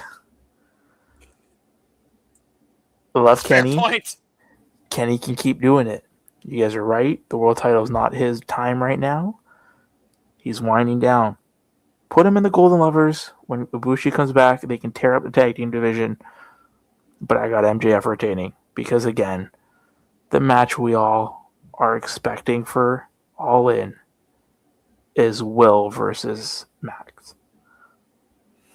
If you don't do that, I'm going to be really, really, really surprised what fits the billing of importance in the venue and in the time. And if All In, the biggest show of the year, is where MJF is dethroned, or if the devil continues to prove that he's better than you and you know it. Regardless, this is one night where the devil will overcome the god of professional wrestling. And we all believe in that this Sunday. Simple as that. But again, there's a lot of different dynamics of what is for both champion and challenger. And again, between Swerve, between Darby, between Jade, between Ospreay, between you bringing up a tag team run possibly, with Bobby Lashley maybe picking up business that was personal, in case you all forgot, when MJF was excommunicated from the Hurt Syndicate.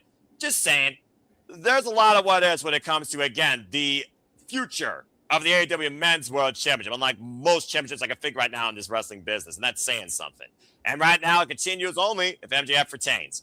But that's everything we got to say as MJF continues forward on his legacy through this dynasty as a two-time AEW Men's World Champion in our own prediction. So what do you all think based on everything you heard, fantasy booked, thought about, a manual card played? Life points probably counted down to 0, by the way, on all that nonsense. So it probably was an after effect.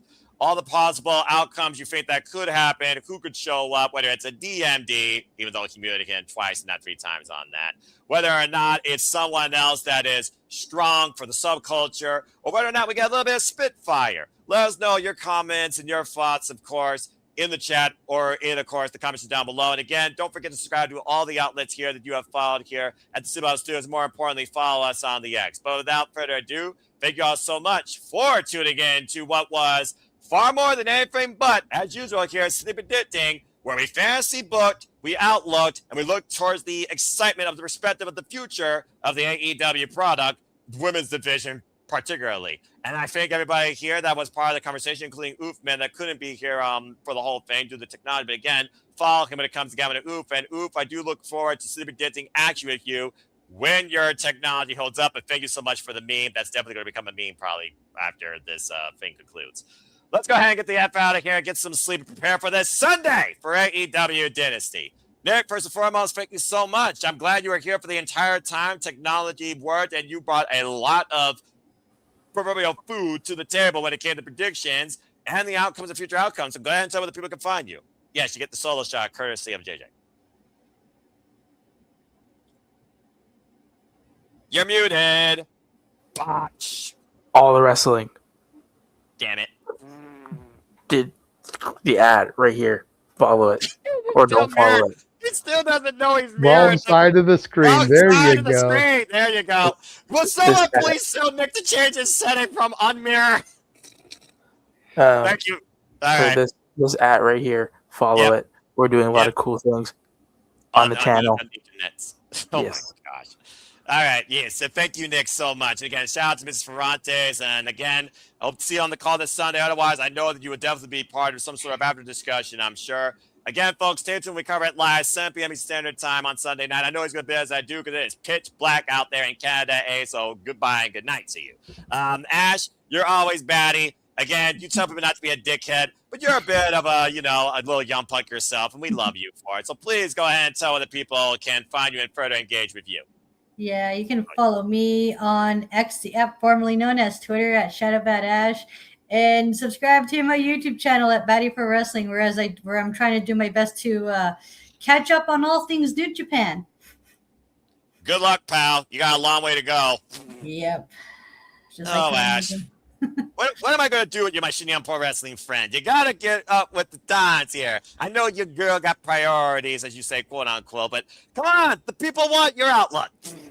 You're exactly. It's just, hey, your girl's time management and other stuff is just like I'm not a good juggler or a balancing act person, but That's I'm fair. trying. I'm trying. I know, I'm doing my and I best. applaud you for it. I'm not getting on your case. I'm only encouraging you. You know how Yeah. much I No, love your I get outlook. that. I get that. I'm just giving reasonings as to That's why fair. I'm doing so. So yeah. Look, That- at the end of the day, Term. at the end of the day, Master Yoda is unrealistic when he says, "Do or do not. There is no try." Sometimes try is all you can do, Damn right. And and effort you is either key, succeed or fail because you try. Mhm. but at least you try, damn it. And that's all people expect from you. You can't say that you failed without effort. Failure is always an option. Hashtag Mythbusters. And Exactly. don't accept failure if it happens. Like I always say to my workmates, attempting and failing is better than not attempting at all. Simple as that. The more you know. Thank you so much, Ash. And again, I look forward to the next time you and I collab on Shooting Pro Wrestling, or if you're a part of the call this Sunday, or the next time we simply predict. Hope to see you for WrestleMania predictions. Of course, I'll talk more about that when I get to my plugs. Charles, always a pleasure. You gave a lot of food for thought here as well. I love, by the way, how much we got out of Dynasty as well. This was very special to me, so thank you all so much. So I always enjoy doing this, but I also love the in-depth conversation we particularly get with All Elite Wrestling, because I don't think enough love is shown for its potential. Charles, what you got to say real quick? Go ahead and tell where the people can find you. You can, by the way, believe Chase you. Unaccredited institution, and you just got out of my good graces. Follow me on Twitter at DudeOnCrandall. There you go. And All believe. Right. No. The answer is no. I'm going to keep saying no until the cows come home, proverbially. Thank you for that, Charles. Freaking unaccredited university. Emmanuel, always a pleasure, man. I hope that things are going well for you and Arlene. Again, shout out to Arlene Dominguez, whether or not she's part of WrestleMania predictions as well. She continues her education pursuits. But go ahead and tell the people can find both of you. How fitting that freaking graphic. I need to change that to Codyverse right now that I think about it. Yeah, probably. Like, you can follow my channel, Interactive Games and Movies. I'm gonna be updating pretty soon. Like, I've been filming a lot. Like, I was doing some baptisms, some first communions. So I have a side job right now. It's trying to earn some money, while job is being hiatus, being dumb, and not contracting to take care of God. So I gotta do it on my own. So why not? I gotta outsmart him, but then I gotta try to contract me. Anyways, like pretty soon I'm gonna be doing my favorite movie right now on Sunday, which is Fools Rush In. The only reason why it's special to me is because it was the first movie that like the second movie and the only time me and my family took my grandparents with us, and so and it's so funny because like I always remember that spending time with them like in that movie theater. So it has a place in my heart. Like it's one of like, so it has cultural meaning, Mexicans and Americans, Christianity, and so forth. So it's one of those things like it gives me a smile whenever I think about that movie and reminds me of them during that time. So if you want to come along this Sunday, after the pay-per-view, like you're welcome to join in, and I'll try to keep the channel alive and keep doing the episodes and everything like that when I have the time. But in the meantime, just stay tuned.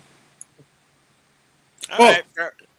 Yes. Yeah, for Arlene. ADM7324 at Instagram, and Arlene Dominguez on Facebook. You can follow me at Facebook, Emmanuel Dominguez. I have 2 Facebook accounts, so like them, and ADM7324 at Instagram.com. Fair enough. Thank you for that, Emmanuel. I love this shot, by the way, with the AEW Men's and Women's World Championships right here. The cornerstone of this company, AEW. This is one of my favorite backgrounds ever. Good stuff, AEW. All right. Well, thank you for that, Emmanuel.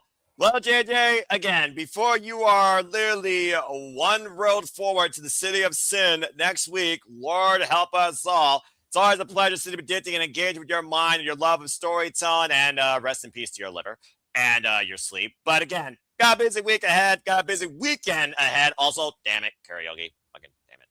But nonetheless, let's go ahead and promote your channel first and foremost before we get into the first nuggets to have here at the Simple Album Studios. Go ahead and tell people can find you. Damn it. Well, you can find me on X at ROWJJ Williams and Casa D18 Studio. No S at the end on the X. YouTube, of course, is Casa D18 Studios. Instagram is the Renegade JJ Williams. Nice. Like Charles said, support Chase University. Never. I mean, just look at all those graduates and alumni right there. Such an eclectic group of individuals. I don't like this. I don't like this. non-existing institution. Make sure you follow the Simply Reliable Studios at SR Studios 2024 on the X. Go back into the archives. Check out all the interviews that we've done so far, including these, except for Izzy, but these three all in the archives as well now. Nice. You can find us on Spotify. Just look up Saturday Shenanigans. All interviews except for Dr. Redacted and Jocelyn Navarro are up there currently. Still need to get those added, but check us out on Spotify. And then just be prepared. Like Scar said in The Lion King, be prepared for all the chaos come next week. Lord help us and Lord help me. Well, thank you for that. Because this is just a sample of what's going to be happening. And now for a taste of things to come.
And as always, to the City Level Studios, you saw for that trailer during even the most busy time of the year for the retired professional wrestling business, we truly encompass, embrace, celebrate, engage, pontificate, analyze, criticize, react to all the wrestling.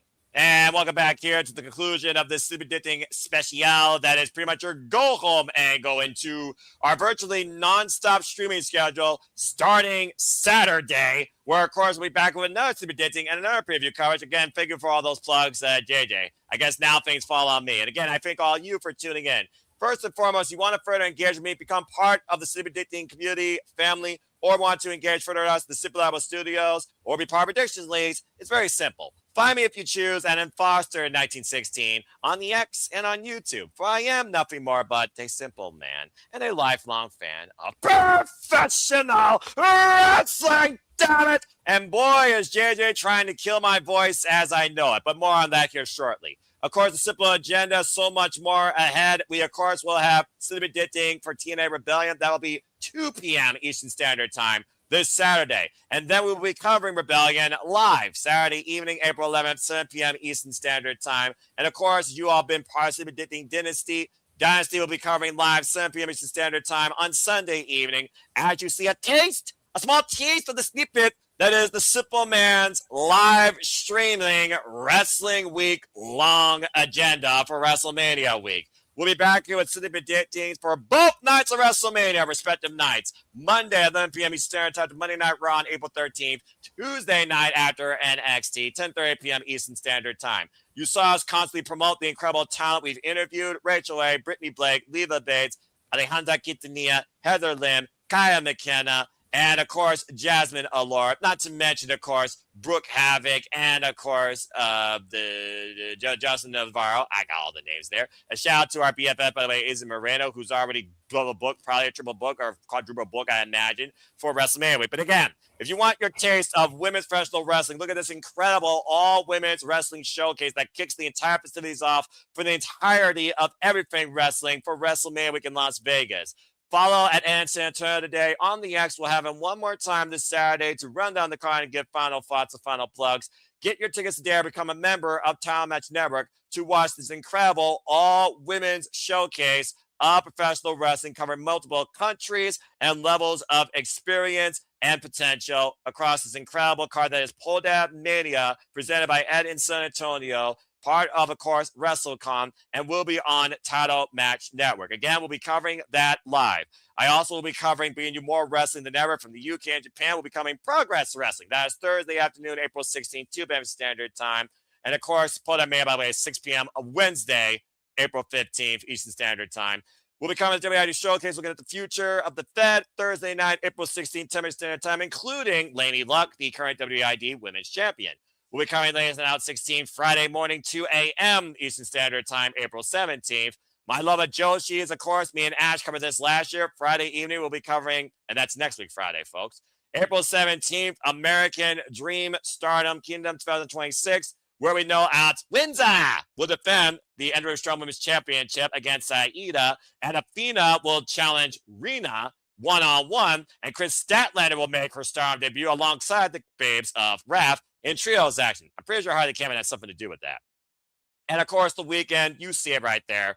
WrestleMania, Saturday and Sunday. Both nights will start respectfully with a 1-hour pre-show, 5 p.m. Eastern Standard Time. If we can find what the Spark Joshi show is on, we are also planning to do that as well, but it's not been fully official because we don't know what stage it's going to be on. And then get ready for the longest that might go Lionel Richie level all night long. Hoarse voice, worse than Jollar and I's possibly. Sunday shenanigans following the entirety of WrestleMania week, hosted by me after WrestleMania Sunday night, effectively probably around 11 p.m. Eastern Standard Time, which of course transcends into predictions postmortem of Papagino, 6 p.m. Eastern Standard Time, the Monday, of course, that is the Monday after WrestleMania, as we conclude everything with the Monday Night Raw after WrestleMania. Oh, and predictions postmortem will also be this coming Monday prior to City predicting for WrestleMania.